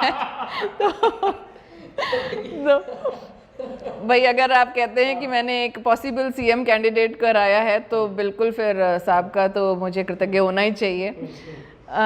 बिल्कुल, रामलाल जी शर्मा, जैसे एक इंटरव्यू में किसी ने कहा कि आपके पॉलिटिकल राइवल या ऐसा कुछ वर्ड यूज़ किया था, तो मैंने कहा नहीं, आप पॉलिटिकल साथी कह सकते हैं, राइवलरी मैं मेरे मन में किसी के लिए नहीं। राजस्थान में ये परंपरा नहीं रही है। हाँ। भैरू सिंह शेखावत कहते थे कि राजनीति में प्रतिद्वंदी होते हैं, दुश्मन कोई नहीं होता। हाँ, तो ये चुनाव से पहले की बात है, उस इंटरव्यू की बात है। तो रामलाल जी शर्मा हैं, हम भी हमारी डॉक्टरी करते थे, सुनते ही थे हाँ विधायक कौन हैं भाई। हमारे वहाँ पे भगवान साय जी सैनी होते थे कांग्रेस से, उन हमेशा लंबे टाइम से 30 साल से वो थे, और रामलाल जी शर्मा 2003 से वो हैं। तो ठीक है, दो ही नाम लोग सुनते आ रहे हैं, बाकी सब नाम तो आते जाते रह रहे हैं। तो रामलाल शर्मा डेफिनेटली वहाँ पे स्ट्रांग हैं और ऐसा, पर लोगों को कई बार बहुत सारी चीज़ें एंटी इनकम्बेंसी भी होती है, लोगों को परिवर्तन भी चाहिए होता है, या लोगों को तो वही कैंडिडेट को चूज़ करेंगे ना जो उनके सामने आएंगे। भाई आप ऑप्शंस में से तो सिलेक्ट किया जाएगा। तो लोगों ने साथ दिया। जैसे कैंपेनिंग के दौरान मैं जाती थी, जब गाड़ियाँ पहुँचती थी, उस टाइम जब कारवां पहुँचता था, तो मैंने एक ख़ास बात जो नोट की, जो मुझे हमेशा एनर्जी देता था और आज भी ऐसा ही है। मैं जब भी वहाँ से गुजरूँगी, गांव में गई तो बच्चे होते हैं गांव के और ऐसे तो सडनली एक बच्चों की टोली वहाँ से गुजरती, ज़ोर से चिल्लाती, अरे शिखा मील आ गई, शिखा मील आ गई, जैसे मैं उनकी मतलब सहेली हूँ। तो ये चीज़ हमेशा आज तक भी, आज भी मैं बैठक में कहीं एंटर करूँगी, शोक सभा है तो वहाँ पे बुज़ुर्ग और सभी लोग वहाँ युवा लोग बैठे होंगे अंदर, बच्चा कोई घर पे होगा, तो वो दूर से मेरे को पहचाने कि नहीं पहचाने, अच्छा कौन आया है, इतने में तो 2-3 बच्चों की आवाज़ आई, शिखा मिल आ गई। वो मतलब हाँ, वो फुसफुसाते हैं कि वो आ गई। तो ये चीज़ ने हमेशा एनर्जी दी है, और इसका मतलब शायद मुझे लगता है कि मैं घर घर तक पहुँच पाई और अपनी रीच बना पाई। महिलाएं भी उसमें एक बड़ा, मैंने जैसे बताया, उनका योगदान है। तो सारी चीज़ों का मिलके लोगों को लगा कि हाँ, ये जब कुछ नहीं थी तो भी इसने हॉस्पिटल में भी हमें अपने जो इसके स्कोप है उसमें पूरा काम किया है। सोशल सर्विस में भी ये हमारे पास आगे से बढ़कर आई है। चुनाव के कैंपेनिंग में भी मैंने उनसे ये कहा, आप मौका देते हो तो मैं मेरा बेस्ट करूँगी, राजनीतिक तौर से उठ के करूँगी। एक बार अगर आप मुझे मानते हो, चुन लेते हो, तो उसके बाद सारे जितने भी वोटर्स हैं, सब लोग 2.5 लाख वोटर हैं, वो सभी मेरे हैं। उसमें ये नहीं है कि ये इसका है वो उसका है। को होने वाले काम मैं सबके करूँगी, बात सबकी सुनूंगी। पानी हमारे लिए एक बड़ा मुद्दा था, और मुझे मतलब गर्व है इस बात का कि 1 साल में जो बिसलपुर के लिए 10 साल से चल रहा था संघर्ष की चौमुं में बिसलपुर का, तो अभी इस बजट में हमने बिसलपुर का DPR तैयार कराया है लगातार सदन में बोलकर। तो ये कुछ ऐसी चीज़ें हैं जो हमारा एक स्ट्रेंथ रही, और एक मजबूत कैंडिडेट को के सामने सीट निकालना, ये अपने आप में एक बड़ी अचीवमेंट मैं मानती हूँ। तो आप भजनलाल जी को कब बताएंगी कि मैंने आपका रास्ता साफ कर दिया? ये आई रियली होप कि ये इंटरव्यू उन तक पहुंचे, मुख्यमंत्री महोदय तक पहुंचे। तो शायद वो मेरी बजट में थोड़ी बहुत और मेरे को फिर आगे हेल्प करें हमारे चौमुं के विकास में। ठीक बात है। अच्छा, एक चीज़ बताइए, चौमुं के बेर बड़े फेमस हैं और वहाँ किसानों के लिए एक आय का बहुत बड़ा स्रोत है। तो एक ब्रांड है चौमुं के बेर, और राजस्थान के लोक गीतों में गाए जाते हैं। तो आप इसकी ब्रांडिंग के लिए क्या काम करेंगी? अभी तो पता चला कि चौमुं में पानी, वाटर जो लेवल है वो धीरे धीरे गिरता जा रहा है। ये एक इंडस्ट्री बन सकता है जो चौमुं का बेर उद्योग है। तो उसको लेके क्या कोई विजन है आपके पास में कि इस तरह से किया? जैसे जोधपुर का मिर्ची बड़ा कितना फेमस है आज, बताइए, पूरे देश में धूम है। आगरे का जो पेठा है, तो एक बड़ा टैगलाइन बन सकती है चौमुं की। शेखावाटी के जैसे कैर सांगरी हैं उधर, वो इसमें देखिए जैसे हम लोग पानी के संकट से जूझ रहे हैं, पीने के पानी के लिए हम तरस रहे हैं, और जो बेर हैं, झाड़ियाँ हैं, वो धीरे धीरे विलुप्त सी होती जा रही हैं। लोग खेती पे ध्यान कैसे दें, और इसीलिए हमारे यहाँ बेरोज़गारी जैसे ज़्यादा इसलिए थी क्योंकि लोग कृषि पर ही पूरी तरह से डिपेंडेंट थे। पिछले 15 साल में काफ़ी बदलाव आए हैं क्योंकि शिक्षा की तरफ अब वो चले गए। पर जैसे बेर में आज जो मिठास हम देखेंगे वो वैसा नहीं रहा जो खट्टा मीठा उसका मिठास था, क्योंकि पानी की कमी से ही। तो हमारा इसीलिए जो फोकस है वो है सिंचाई के लिए भी पानी आए, पीने का तो आए ही, और उससे हम बहुत सारी चीज़ें डेवलप कर सकते हैं। पर जब तक वो चीज़ नहीं आएगी, जब तक लोगों को उसमें मिठास वो नहीं लगेगा, तो हम उसे ब्रांड खोखले तौर पे नहीं बना सरकार सकते के हैं। सामने रखना चाहिए कि एक किसी एक क्षेत्र का कोई ब्रांड, तक जो ब्रांड होता है ना, वो वहाँ के कल्चर से जुड़ा होता है। बेर हुआ, वहाँ की सब्जियां, कल्चर मरता है तो बहुत कुछ मरता है। तो इसको लेके एक विजन आप बनाइए, आप मुख्यमंत्री से मिलिए, आप उससे रिलेटेड जो मिनिस्ट्री है वहाँ पर इस बात को पहुँचाइए। और एक और मैं चौमुं के बारे में तो कई बार कहता हूँ कि राजस्थान का कोई भी जो नेता है वो चौमुं का टमाटर खाए बिना विधानसभा में नहीं बैठ सकता, क्योंकि जयपुर में जो सब्जी की सप्लाई है वो चौमुं से होती है। जो जयपुर है वो चौमुं के टमाटर खाता है। अच्छा, एक और चौमुं को लेके बड़ी खास बात है। मैं जब जयपुर आया था तो कई बार क्या होता है ना कि हम किसी एक रीजन को, किसी भी क्षेत्र को एक गलत अर्थ में परिभाषित कर देते हैं। जैसे बिहार को लेकर सोच समझ के बोलिएगा, मानहानि का दावा हो सकता है आप पर, और वो मैं ही करूंगी फिर। हाँ, इसलिए कोई भी असभ्य भाषा का प्रयोग नहीं करूंगा, है ना। लेकिन मैं जब जयपुर आया तो एक बात कि एक गलत तरीके से क्रिटिसाइज किया जाता है चौमुं को और चौमुं के लोगों को। इवन मैं तो मानता हूं कि ये उनकी डिग्निटी पे हम क्वेश्चन मार्क करते हैं। तो इस पहचान को, ये जो एक गलत नैरेटिव बना है चौमुं को लेके, आपको प्रयास करना चाहिए और आपको हर प्लेटफॉर्म से ये बात उठानी चाहिए कि आप हमें गलत क्रिटिसाइज करते हैं। बिल्कुल। इसमें जैसे अभी सिर्फ पॉलिटिक्स ही नहीं, उससे पहले भी लोग पूछते थे कि आप कहाँ पर हो। तो बहुत लोग हैं जो लोग इस चीज़ से ही बचने के लिए कहते हैं हम चौमुं के हैं, वो जयपुर के हैं। तो ये चीज़ हमेशा मुझे शादी के बाद महसूस हुई कि शादी कहाँ हुई है, तो मैं हमेशा ये कहती चोमू में हुई है, चोमू जयपुर के पास है, ताकि लोगों को समझ आए कि उसकी लोकेशन क्या है। और इस पे आज भी मुझे कोई भी तरह का हमेशा कभी भी ये नहीं लगता है कि एक मैं अपने आप को थोड़ा सा पीछे खींचूं ये बताने से कि मैं कहाँ से हूँ। और मेरे ख्याल से चोमू का अभी प्रथम नागरिक होने के तौर पर ये चीज़ मैं लोगों तक भी पहुँचाना चाहती हूँ कि हमारा जो चोमू का नाम जो आया वो है वहाँ के 4 द्वार थे, तो चोमूहा से चोमू बना वो। तो और वहाँ के आप अगर आज लोगों को देखेंगे, चाहे वो पॉलिटिकल फील्ड में देखें, मेडिकल फील्ड में, एजुकेशन फील्ड में, बहुत सारे लोग बहुत अच्छा कर रहे हैं। तो जिस सेंस में उसे लिया जाता है, बोला जाता है, जैसे बीच में ही कुछ मूवीज़ में भी आया कि उस शब्द को इस्तेमाल किया गया, हालांकि वो इंटेंशन नहीं था, क्योंकि उन्हें नहीं पता, बहुत सारे लोगों को नहीं पता चोमू नाम से जगह भी है। तो हम इस चीज़ पर नहीं कर सकते कि लोग किस तरह से, तो बिल्कुल हम प्राउडली बोलते हैं कि हम बोलना से चाहिए, हैं, प्राउडली जड़ें बोलते हैं वहाँ पे। हैं, हाँ, क्योंकि हमारे वहाँ का नाम है वो। और ये तो अगर जैसे आप गूगल भी करेंगे वर्ड के लिए, तो अगर तो वहाँ पर भी कुछ और मतलब अगर दिखाया जाता है, ये चीज़ें तो मेरे ख्याल से विद टाइम ठीक हो सकती हैं। बाकी हमारे तौर पर हम जानबूझ के नाम लेते हैं कि मैं चोमू से विधायक हूँ, वो जो जयपुर जिले में पड़ता है। और हम तो ये कहते हैं कि पूरा प्रदेश हमारे चोमू की सब्जियां और फल खाता है। आप जयपुर में मेरे आप सदन के भाषण अगर सुनेंगे तो मैंने बहुत सारे भाषणों में कहा है कि हम उस जगह से आते हैं जहाँ के पैम्पलेट्स लगे होते हैं चोमू की ताज़ा सब्जियां, और सब्जियां कहीं से भी आ रही हैं पर चोमू के नाम से उनकी सब्जियां बिक रही हैं। पहचान तो आपकी असल में वो है, बिल्कुल, जयपुर में हम पूरे चोमू को हाँ सब्जियां और फल खिला रहे हैं। हम कृषि के लिए जाने जाते हैं। और आज आप देखिए अगर लैंड की अगर रेट्स अगर देखें, चोमू में सबसे ज़्यादा है। चोमू एक बहुत ही पोटेंशियल एरिया है, तो हमें गर्व है इस बात का। ठीक बात है। आप देखिए चोमू जयपुर से पहले बस गया था, जयपुर बाद में बना, पहले चोमू बन गया था। एक और बात है कि राजधानी की चकाचौंध में चोमू डेवलप नहीं हो पाया, और उसकी जो पहचान है वो धीरे धीरे, चोमू का जो फोर्ट है वो पहले बना, वहाँ का अपना एक इतिहास है। मैं कहीं एक रिपोर्ट पढ़ रहा था अभी, उसमें था कि चोमू की जो हेरिटेज विरासत हमारी सबकी होती है, उसका संरक्षण करना चाहिए। उसको लेके ठीक ठाक काम अभी तक नहीं हुआ है। वहाँ कब्जा हो गया है कई लोगों का, जो एक परकोटा बनाया था, परकोटे में बसा हुआ शहर है, उसके 4 दरवाजे थे, चौमुहा हुआ, धीरे धीरे अपभ्रंश होते होते वो चोमू हो गया। तो इसको लेके आपको काम करना चाहिए। हेरिटेज हमारी सबकी होती है। वहाँ पे कुछ अखबारों में मैंने खुद ने पढ़ा है कि हेरिटेज पे कब्जा हो रहा है धीरे धीरे, और राजधानी के बिल्कुल सटे हुए आप हैं, तो ज़्यादा डेवलपमेंट होना चाहिए, लेकिन राजधानी की चकाचौंध में चोमू अब धीरे धीरे डाउन होता जा रहा है। तो इसको लेके क्या सोचती हैं आप? चोमू अगर आपने सही फरमाया, एक तो टूरिज्म को लेके, हालांकि टूरिज्म को लेके, हाँ, टूरिज्म को लेके चोमू काफ़ी अच्छा संभावनाएं हैं, जाना भी जाता है अभी भी, लेकिन संभावनाएं और अपार हैं। आप देखें बहुत अच्छे हमारे पास होटल्स हैं जहाँ हॉलीवुड बॉलीवुड की मूवीज़ की शूटिंग्स होती हैं, सीरीज़ जो आजकल ये चल रही हैं OTT प्लेटफॉर्म्स पे, उनकी शूटिंग्स होती हैं।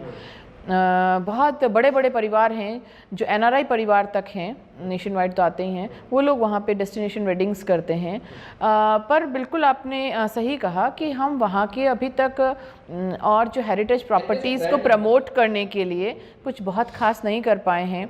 वहाँ एक लक्ष्मी नाथ जी का मंदिर है जो बहुत पुराना है, उसके लिए मैंने सदन में भी कहा था कि हमें उसके लिए भी कुछ करना चाहिए, लोगों की बहुत आस्था है। ऐसे ही वीर हनुमान जी का वहाँ मंदिर है जहाँ रोपवे संचालित नहीं है। तो क्योंकि ऐसी चीज़ों को हम डेवलप करेंगे, उसके आसपास के एरिया को हम सौंदर्यकरण करेंगे। आज वहाँ रोपवे, लाखों लोग वहाँ आना चाहते हैं, पर 1100 सीढ़ी चढ़ के ऊपर कौन जाए। बहुत सारे लोग वंचित रह जाते हैं, इसलिए नहीं आ पाते, फ़ोन करते हैं चालू हो गया क्या। तो ऐसी चीज़ों पे हमारा बिल्कुल फोकस है कि हम इन चीज़ों को डेवलप कर सकें कृषि के साथ ही लोगों को, और इससे रोज़गार के भी बहुत अवसर मिलते हैं। तो बिल्कुल है, और आज आपने ये बात चलाई है तो इसके लिए हम और एक्टिवली प्रयास करेंगे। भारत जोड़ो यात्रा के टाइम मैंने आपकी कुछ एक फ़ोटोज़ देखी थी, और आपको राहुल गांधी के साथ बात करने का चांस मिला, राहुल गांधी के साथ कदमताल करने का आपको चांस मिला। शायद पहली मुलाकात होगी राहुल गांधी से वो आपकी। क्या बातचीत हुई राहुल गांधी से, आपने क्या फील किया? देखिए, राहुल गांधी जी की अगर बात करें तो मेरे ख्याल से वो एक ऐसे लीडर हैं जिस व्यक्ति के दिमाग में आ सकता है कि भारत जोड़ो यात्रा करनी चाहिए। हज़ारों किलोमीटर लोगों के बीच में चलकर उन लोगों को जानना, यहाँ के ट्रेडिशंस जानना, ऐसा नहीं है कि वो पहले नहीं जानते थे, पर इससे लोगों का, जनता का डायरेक्ट आपसे जुड़ाव होता है कि ये एक ऐसा लीडर है जो हमारे बीच में आके हम घूम रहा है। तो उनसे मिलकर बातचीत में 2-3 बार 4 बार जब भी मिलना हुआ। अच्छा, 2-3 बार मिल ली हैं? हाँ, भारत जोड़ो यात्रा के बीच में हर स्टेट में मैं गई थी। जब कन्याकुमारी से लेकर कश्मीर तक हर स्टेट में मैंने भारत जोड़ो यात्रा ज्वाइन की थी।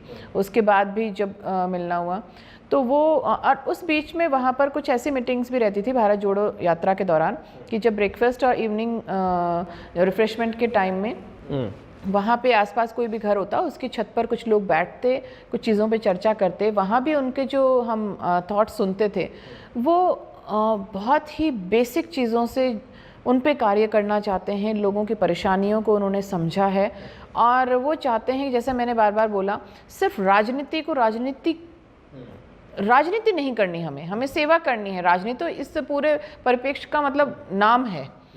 तो उन बहुत ही गहन वो नॉलेज रखते हैं चीज़ों का और बहुत संयम से सुनते हैं। उसके बारे में अपने जो विचार हैं वो भी प्रस्तुत करने में, वो ज़रूरी नहीं है आज आप बोल रहे हैं तो आपको अच्छा बोलकर ही आपको अच्छा महसूस कराएं। वो अपने तर्क खुद के तौर पे रखेंगे। आपकी क्या बातचीत हुई?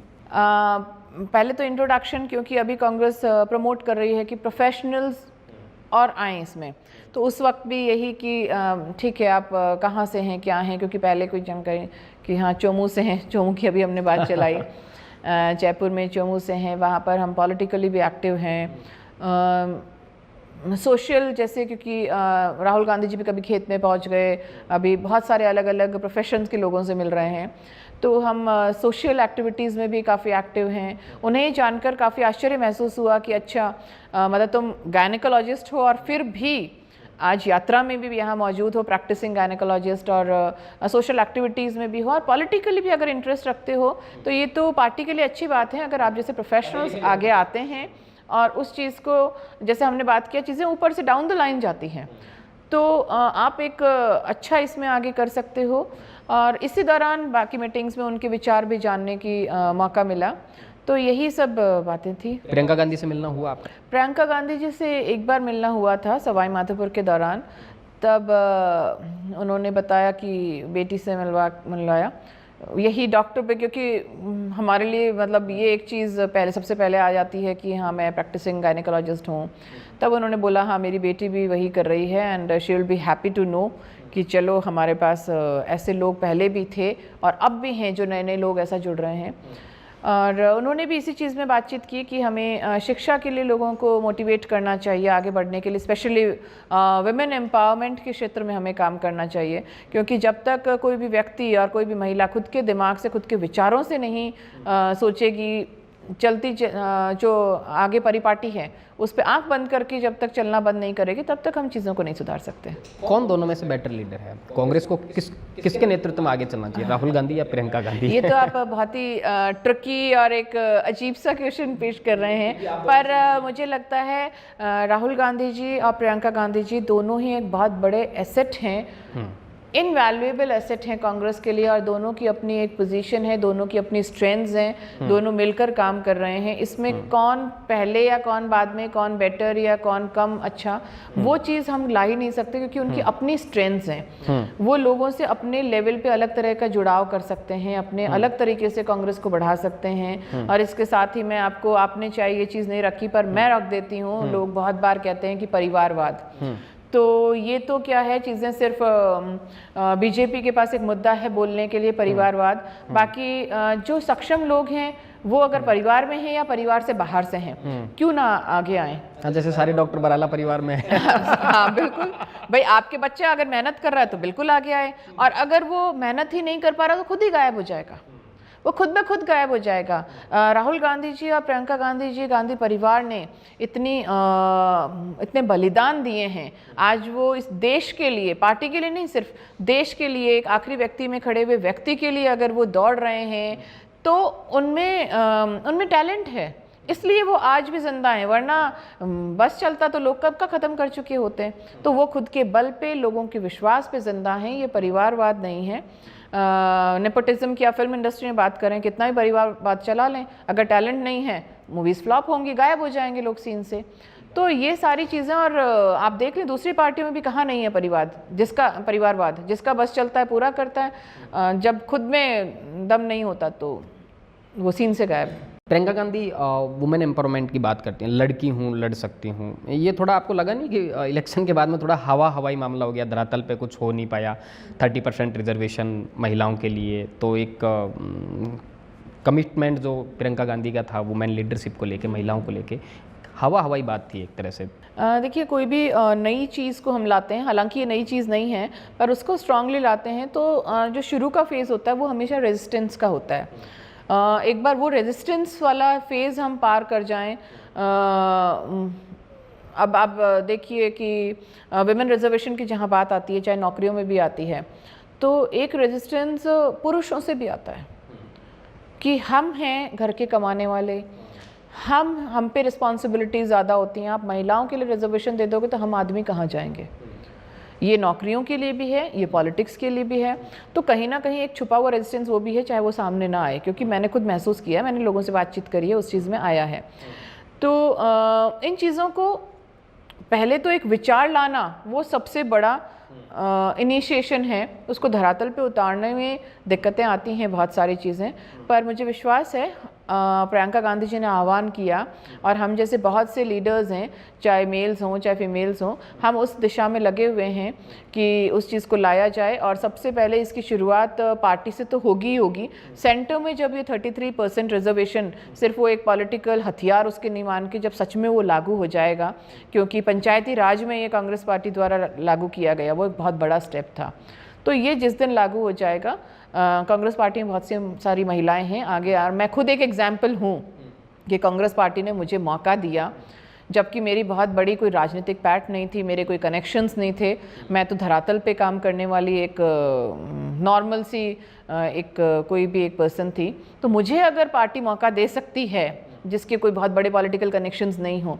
तो इसका मतलब कांग्रेस पार्टी वो पार्टी है जो आपका काम देखती है। ऐसे अपडेट थी कि आपकी जो पैरवी है वो बहुत ज़्यादा स्ट्रांग है और आपके ऊपर CWC की मीटिंग में बहुत ज़्यादा डिस्कस हुआ है, और जो फॉर्मेट था उसमें लगातार आप फिट बैठते जा रहे थे, फिर आपकी पैरवी बहुत ज़्यादा मजबूत थी, तो पॉलिटिकल कनेक्शन मतलब कहीं ना कहीं तो साउंड थे, तब जाकर आपकी इतनी मजबूत पैरवी थी कि जैसे मैंने बोला मेरे पॉलिटिकल कनेक्शंस बहुत मजबूत नहीं थे, क्योंकि मैं और डॉक्टर साहब ज़्यादातर हॉस्पिटल में काम करते, पार्टी की जो भी गतिविधियाँ होती थी उसमें मैं जाया करती थी और धरातल पर मैं काम किया करती थी।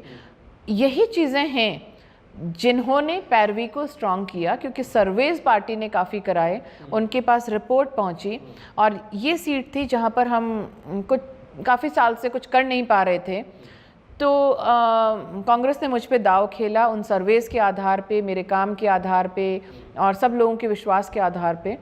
तो मेरे ख्याल से उसी चीज़ ने हमारी पॉलिटिकल पैरवी को मजबूत किया। कांग्रेस में आप प्रियंका गांधी पे बात हुई कि वुमेन एम्पावरमेंट की बात की, वुमेन लीडरशिप, आप महिला भी हैं, युवा भी हैं, तो कांग्रेस में राजस्थान में आपको नहीं लगता कि वुमेन लीडरशिप अभी बहुत ज़्यादा पीछे है? बड़ी बड़ी लीडर पहले हुई हैं, कमला बेनीवाल, गिरिजा व्यास, ये, लेकिन अभी देखिए आप जब भी एक बड़े सिनेरियो में बात चलती है, प्रदेश अध्यक्ष, अगला प्रदेश अध्यक्ष कौन होगा, किसी महिला चेहरा का नाम दौड़ में नहीं है। कांग्रेस से मुख्यमंत्री का कैंडिडेट कौन है, 5-10 चेहरों पे चर्चा भी होती है, तो उसमें एक भी महिला नहीं है।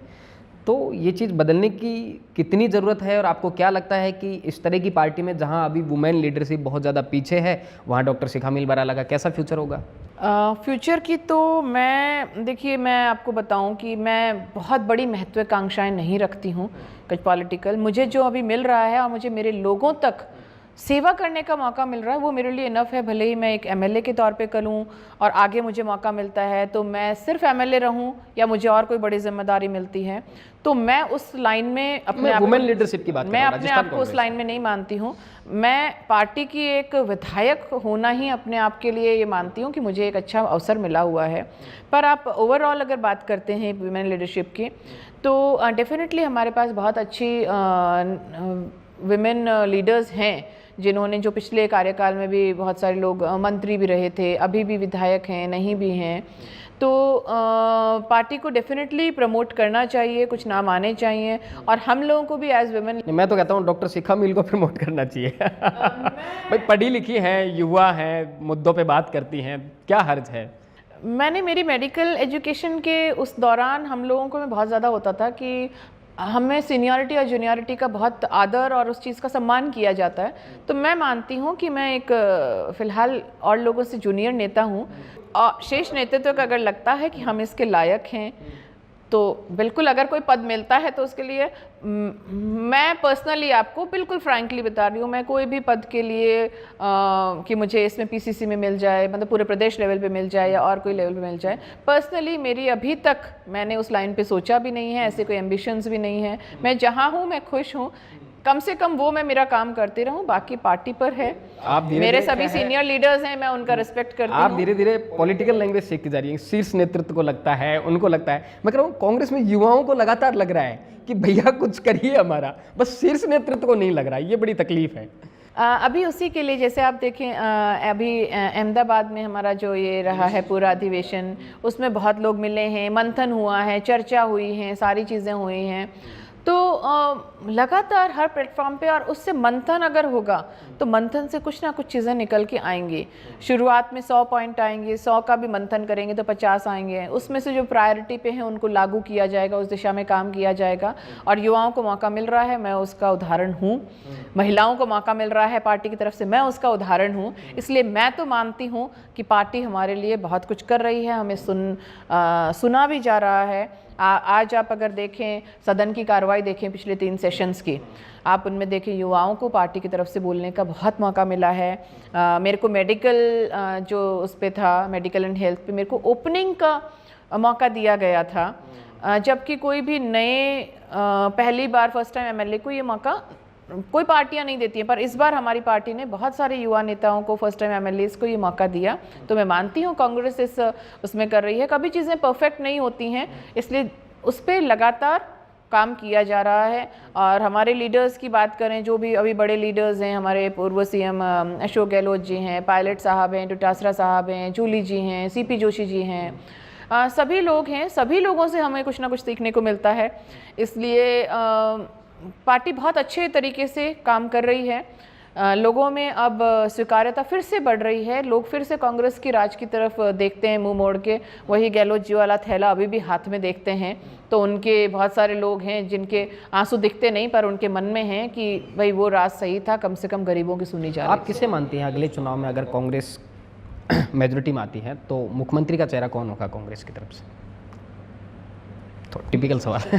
बिल्कुल कहिए कि शीर्ष नेतृत्व। भाई अगर मैं अपने आप को मानती हूँ तब तो मैं कहूँ कि देखो मेरी तरफ देखो, है ना। अच्छा, हाँ। वरना हमारे सभी सीनियर लीडर्स हैं, सभी हमारे लिए आदरणीय हैं। पार्टी को जिस भी चेहरे पे लगता है कि चेहरे पे चुनाव लड़े, वो पार्टी का डिसीजन है। पार्टी को लगता है बिना चेहरे हम सिर्फ कांग्रेस के सिंबल पे, हमारी मेहनत पे, हमारे आप पॉलिसीज पे कर रहे हैं। आप अपनी पसंद बताइए कि ये ठीक चेहरा है। मैं नाम ले सकता हूँ, अशोक गहलोत 3 बार पहले रह चुके हैं, टीकाराम जूली, गोविंद सिंह डोटासरा, अब आप कोई नाम ऐड कर सकते हैं, सचिन पायलट। तो आपका फेवरेट कौन है? आपने 4 नाम लिए और चारों से ही हमें सब कुछ बहुत कुछ सीखने को मिलता है। मेरे ख्याल से ये तो बहुत कंट्रोवर्शियल भी हो जाएगा। कंट्रोवर्शियल बातें कहने से मुझे परहेज़ भी नहीं है, पर इस चीज़ पे मेरा ना तो मेरा स्टेटमेंट मायने रखता, ना इस चीज़ के बारे में मैंने आपकी चॉइस पूछ रहा हूँ। मैं ना इस चीज़ के बारे में मैंने कभी सोचा, और ना मैं कोई अभी तक ऐसा है बहुत ज़्यादा कि मैं कोई पर्टिकुलर कैंप से आती हूँ। जो चीज़ें तो जैसा मतलब बीजेपी ने बनाने की कोशिश की, यहाँ पर तो ये कैंप है, वो कैंप है। हम जैसे बहुत सारे लोग हैं जो अंदर की हकीकतें जानते हैं। हम जानते हैं यहाँ कोई कैंप नहीं है, यहाँ पर सब लोग एक हैं और डिसीजन अल्टीमेटली सब लोग मिलजुल के लेते हैं। बाहर जैसा भी लोग दिखाने के प्रयास करें, तो हम खुद पार्टी में अंदर रह के स्थितियाँ जानते हैं। तो हमें तो लगता है कि जो भी चेहरा हमारे सामने होगा या बिना चेहरे अगर पार्टी चुनाव लड़ती है, हमें तो सब स्वीकार्य है। चलिए एक और सवाल है आपसे। आप कांग्रेस की लीडर हैं, कांग्रेस से विधायक भी हैं, कांग्रेस की 3 कमियां बताइए कि यहाँ कांग्रेस को सुधार करना चाहिए। कांग्रेस की 3 कमियां, तीन कमियां, हाँ, अच्छाइयाँ नहीं बतानी है, 3 कमियां कि यहाँ थोड़ा सा दिक्कत है। एक, हमें हमारा संगठन वो मजबूत करना चाहिए। संगठन में, क्योंकि हमारे पास जैसे अगर आप देखें आरएसएस है, वो बीजेपी ही है और आरएसएस ही बीजेपी को चला रही है। अगर देखा जाए तो आरएसएस ने एक संगठन बना रखा है, चाहे धर्म के नाम पे या कोई भी नाम पे लोगों को रखा है। हमें उस चीज़ पे नहीं जाना चाहिए, धर्म और उस पर हमें हमारा संगठन मजबूत करना चाहिए। और जो अभी इस प्रदेश में, राजस्थान की तो मैं बात कहूँ, काफ़ी अच्छे तौर पे चल रहा है। हमें डेली हमें प्रेशराइज़ किया जा रहा है कि आप अपने मंडल अध्यक्षों के नाम भेजो। मान लो मैंने नहीं भेजा है, एक भी रह रहा है 11 में से। तो इन सारी चीज़ों के लिए हमारे लगातार इस चीज़ पे काम किया जा रहा है और काफ़ी कुछ पिछले महीनों में किया भी जा चुका है। हमारे प्रदेशाध्यक्ष श्री डोटासरा जी बहुत अच्छा इसमें कार्य कर रहे हैं, जूली जी, पायलट साहब, अशोक गहलोत जी इन चीज़ों को सराहना कर रहे हैं वो भी। तो पहली कमी तो ये थी जिस पे काम अच्छे से चल रहा है। दूसरा है जो कांग्रेस का व्यक्ति है वो इतना मुखर नहीं है। मुझे तो ये चीज़ ठीक भी लगती थी। अग्रेसिव पॉलिटिक्स करनी चाहिए कांग्रेस को, ये मानती हाँ, पॉजिटिवली एग्रेसिव होना चाहिए, क्योंकि जनता भी अब धीरे धीरे जैसे जैसे जागरूक हो रही है, एजुकेशन आ रही है, उन्हें लग रहा है जो लोग नेगेटिव बोल रहे हैं, जो लोग गंदा बोल रहे हैं, कहीं ना कहीं उन्हें नकारा जा रहा है। कांग्रेस की पॉलिसी रही है कि एग्रेसिव भी हम रहे हैं, तो हम पॉजिटिवली एग्रेसिव रहे हैं। हम थड़ी पे बैठ के कुछ भी नहीं है कि अगर भैया कुछ भी आपको लग रहा है खुद की कमी है तो सीधे धर्म पे ले जाओ बात। हम उस चीज़ पे नहीं ले जाते और ना ले जाना चाहिए। हमें उनके अनुरूप अपने आप को नहीं बदलना, हमें जनता के अनुरूप अपने आप को बदलना है। पर हमें मुखर होना होगा, चाहे मैं हूँ, चाहे मेरे कार्यकर्ता कांग्रेस के कार्यकर्ता हैं, हमारे लीडर्स हैं मुखर, पर हमें वो चीज़ हमारे नीचे के लेवल तक ले जाना है कि हम पार्टी के लिए लड़ाई लड़ें और बिल्कुल बेखौफ होकर लड़ें। तीसरी चीज़ जो है कांग्रेस की कमी आपने पूछी, हमारे नेता राहुल गांधी जी ने भी ये नेशनल मंच तक से कहा और उसकी काफ़ी बातचीत भी हुई कि स्लीपर सेल की उन्होंने बात कही। कांग्रेस में क्या है, स्वीकार्यता बहुत है। हम कट्टर नहीं हैं, कट्टरवाद नहीं है, हम स्वीकार्य हैं, हम सेक्युलर हैं, हम चीज़ों पे मंथन करते हैं। अगर आप मेरे राइवल हैं पर आपकी बात भी मुझे लगता है कि हाँ ये सही है, तो उसे मैं सोचूंगी, विचार करूंगी और मुझे लगता है तो उसे अपनाऊंगी भी। तो ये चीज़ कांग्रेस की एक वो रही है। तो इस चक्कर में बहुत सारे स्लीपर सेल्स जैसा उन्होंने कहा वो डेवलप हो गए हैं। बहुत बार ये होता है कि पूरे 5 साल वो आपसे काम कराएंगे और चुनाव में वोट कहीं और दिलवाएंगे। तो ऐसे लोगों को हमें सच में आइडेंटिफाई करना, फिर सिर्फ आइडेंटिफाई करना ही नहीं, ये बिना सोचे इससे फ़ायदा होगा कि नुकसान होगा, ये बिना सोचे उस पर एक्शन लेना, ये एक बहुत बड़ा मैसेज जाएगा अपने जो डेडिकेटेड कार्यकर्ता हैं उनको मोरल बूस्ट करेगा। और जो लोग ऐसा कर रहे हैं उनको ये चीज़ डिमोटिवेट करेगी कि भैया यहाँ नहीं चलने वाला ये सब। अब बीजेपी लगातार जीतती जा रही है पैन इंडिया स्टेट्स में भी, तो बीजेपी की 3 अच्छाइयाँ क्या लगती हैं आपको? बीजेपी के दिनों का तो अच्छे का पता नहीं, पर जनता के दिन बड़े बुरे हैं। जनता को पानी तो पानी नहीं मिल रहा। एक वो थैला अशोक गहलोत जी ने दिया था, उसको भी बीजेपी ने खाली कर दिया। बेचारा आदमी थैला ही लेके घूम रहा है, जैसे मैंने बताया। तो योजनाएं नहीं पहुंच रही।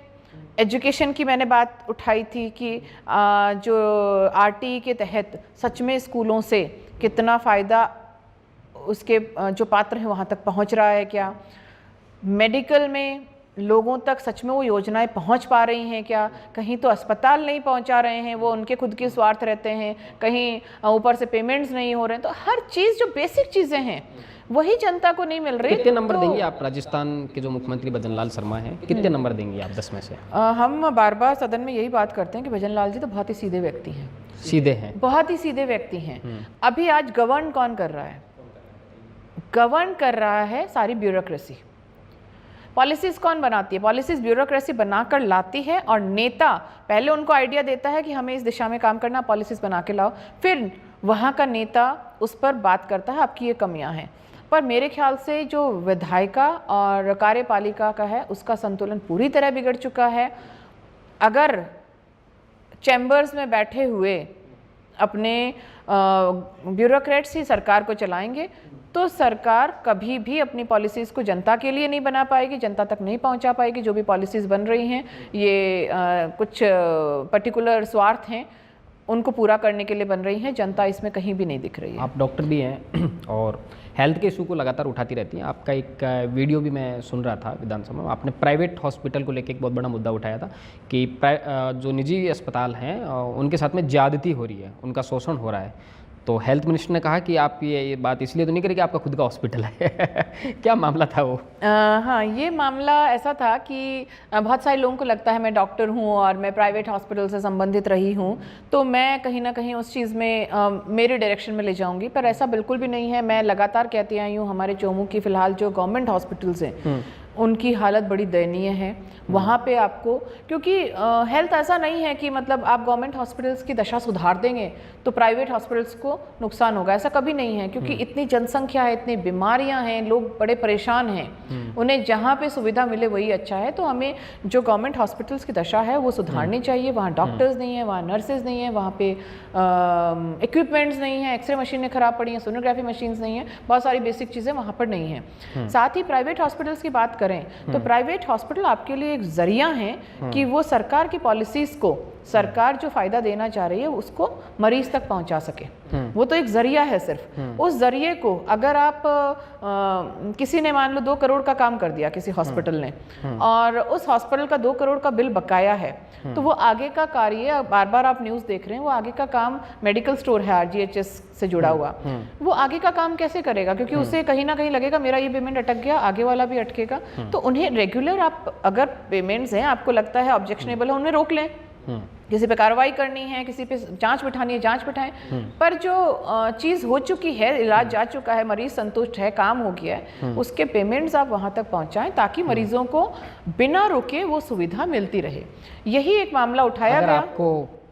आपको अगर कभी राजस्थान का हेल्थ मिनिस्टर बनने का चांस मिले, आपकी पार्टी की सरकार आए, तो कौन से बड़े फैसले ऐसे हैं कि ये फैसले तो होने ही होने चाहिए? क्या चेंज करना चाहती हैं आप? क्योंकि राजस्थान की जो हेल्थ पॉलिसीज़ है वो इंडिया में फेमस है। अशोक गहलोत सरकार की जो स्कीम्स थी हेल्थ को लेके, तो आप उसमें और कितना ज़्यादा सुधार करना चाहती हैं कि ये चीज़ें होनी चाहिए? ये बात हमने बार बार उठाई है कि जो कोविड मॉडल था वो सिर्फ भारत देश ही नहीं, भारतवर्ष से बाहर भी देशों ने बड़ा उसको सराहा।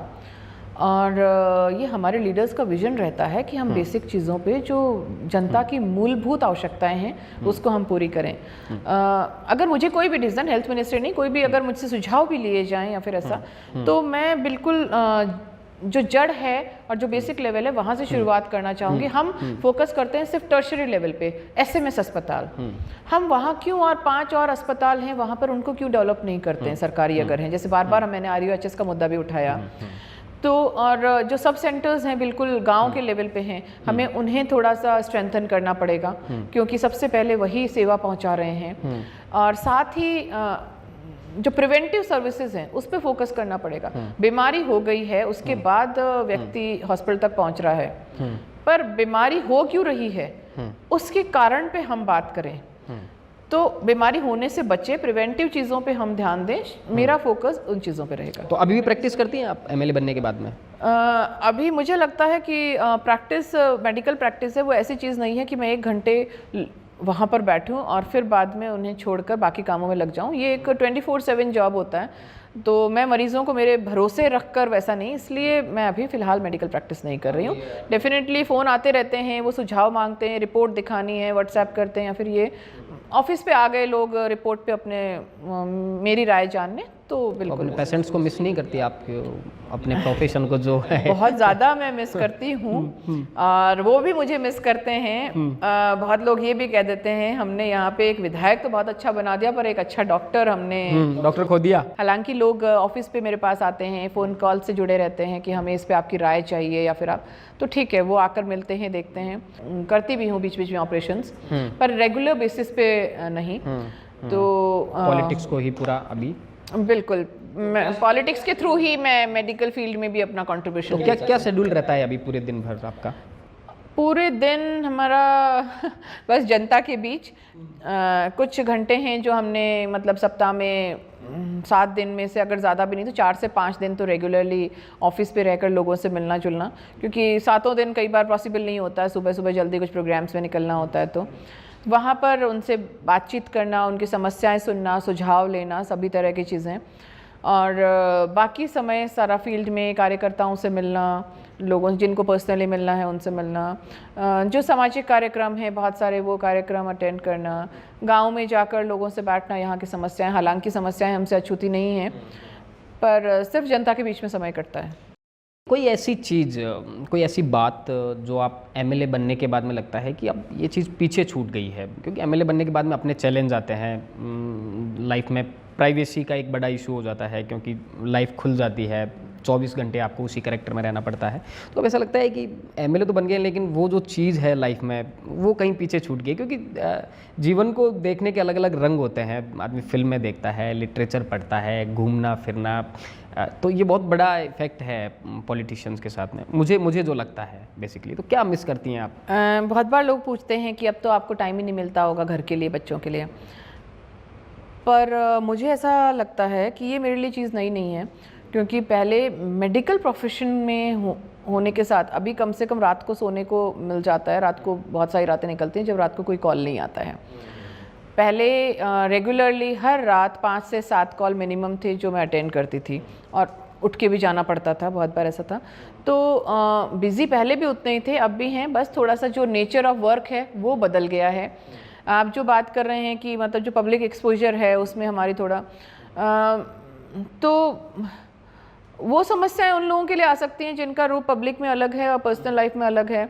आप अगर मुझे मतलब जयपुर में भी अगर कहीं मिलेंगे तो हम ऐसे ही मिलेंगे आपको, ठीक है। जयपुर में मैं बहुत बार होता है कि हमारे निजी लोगों से हम मिल रहे हैं तो गाड़ी खुद ड्राइव करना मिल जाएगा, कोई सिक्योरिटी नहीं। तो मुझे ये महसूस नहीं होता है कि कुछ लाइफ में अलग कुछ फ़र्क आया है। बाद में आगे क्या होता है वो पता नहीं है। एक वीडियो देखा था आपका इलेक्शन के बाद में या फिर नामांकन के बाद में, आप डांस कर रही हैं गाड़ी के ऊपर तेजल सुपर डुपर वो सारी लोगों की शक्ति, उनकी अपील रहती है वो भी। और वो माहौल ऐसा था कि नामांकन का वक्त था और जो लोगों की भीड़ उमड़ के आई, जो उनके इमोशंस आए, कमाल की भीड़, हवा में हर जगह उनके इमोशंस थे, उनमें एक एनर्जी थी और उस एनर्जी से ही मुझ में एनर्जी आई। वो लोग डांस कर रहे हैं और ये सब है, तो मुझे भी लगा कि हाँ माहौल बिल्कुल वैसा है और उस डांस के रूप में ही हमारी एनर्जी बाहर आई थी। और मैंने कहा था ना कि एमएलए बनने के बाद में क्या मिस करती हैं, तो ये मिसिंग है कि डांस आपने पहले भी किया होगा बतौर डॉक्टर, बतौर स्टूडेंट, घर परिवार में, शादी पार्टियों में, लेकिन एज ए लीडर आपने जो डांस किया वो पूरे राजस्थान ने देखा, तो ये चीज़ें मिसिंग है। और अभी भी ये तो चलता है क्योंकि एक महिला नेता होने के नाते ना मेरे पास ये प्रिविलेज है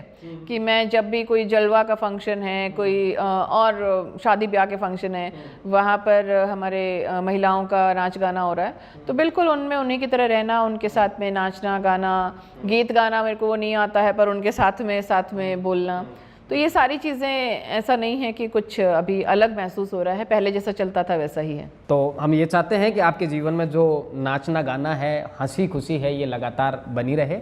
और खूब सारी बातचीत हुई है आज आपके साथ में, बहुत अच्छा पॉडकास्ट आपके साथ में हुआ है। और जैसे कि मैंने बताया कि आप चौथी बार जब मेरे साथ इंटरव्यू करें तो एक बहुत अच्छी जिम्मेदारी के साथ में, इससे भी बड़े पोर्टफोलियो के साथ में आपके साथ में मुलाकात हो, ऐसा मैं सोचता हूँ। तो डॉक्टर शिखा मिल बराला थी जिनके साथ में आज हमने ये पॉडकास्ट शूट किया है। और आपको ये पॉडकास्ट कैसा लगा, हम तक आपका रिव्यू जरूर पहुंचाइए। शिखा जी, आपका बहुत बहुत आभार, आप हमारी स्टूडियो बढ़ाई, थैंक यू सो मच। बहुत बहुत आभार, और मुझे भी लगता है अगले और अच्छे प्लेटफॉर्म पे अपन मिलेंगे। Thank you.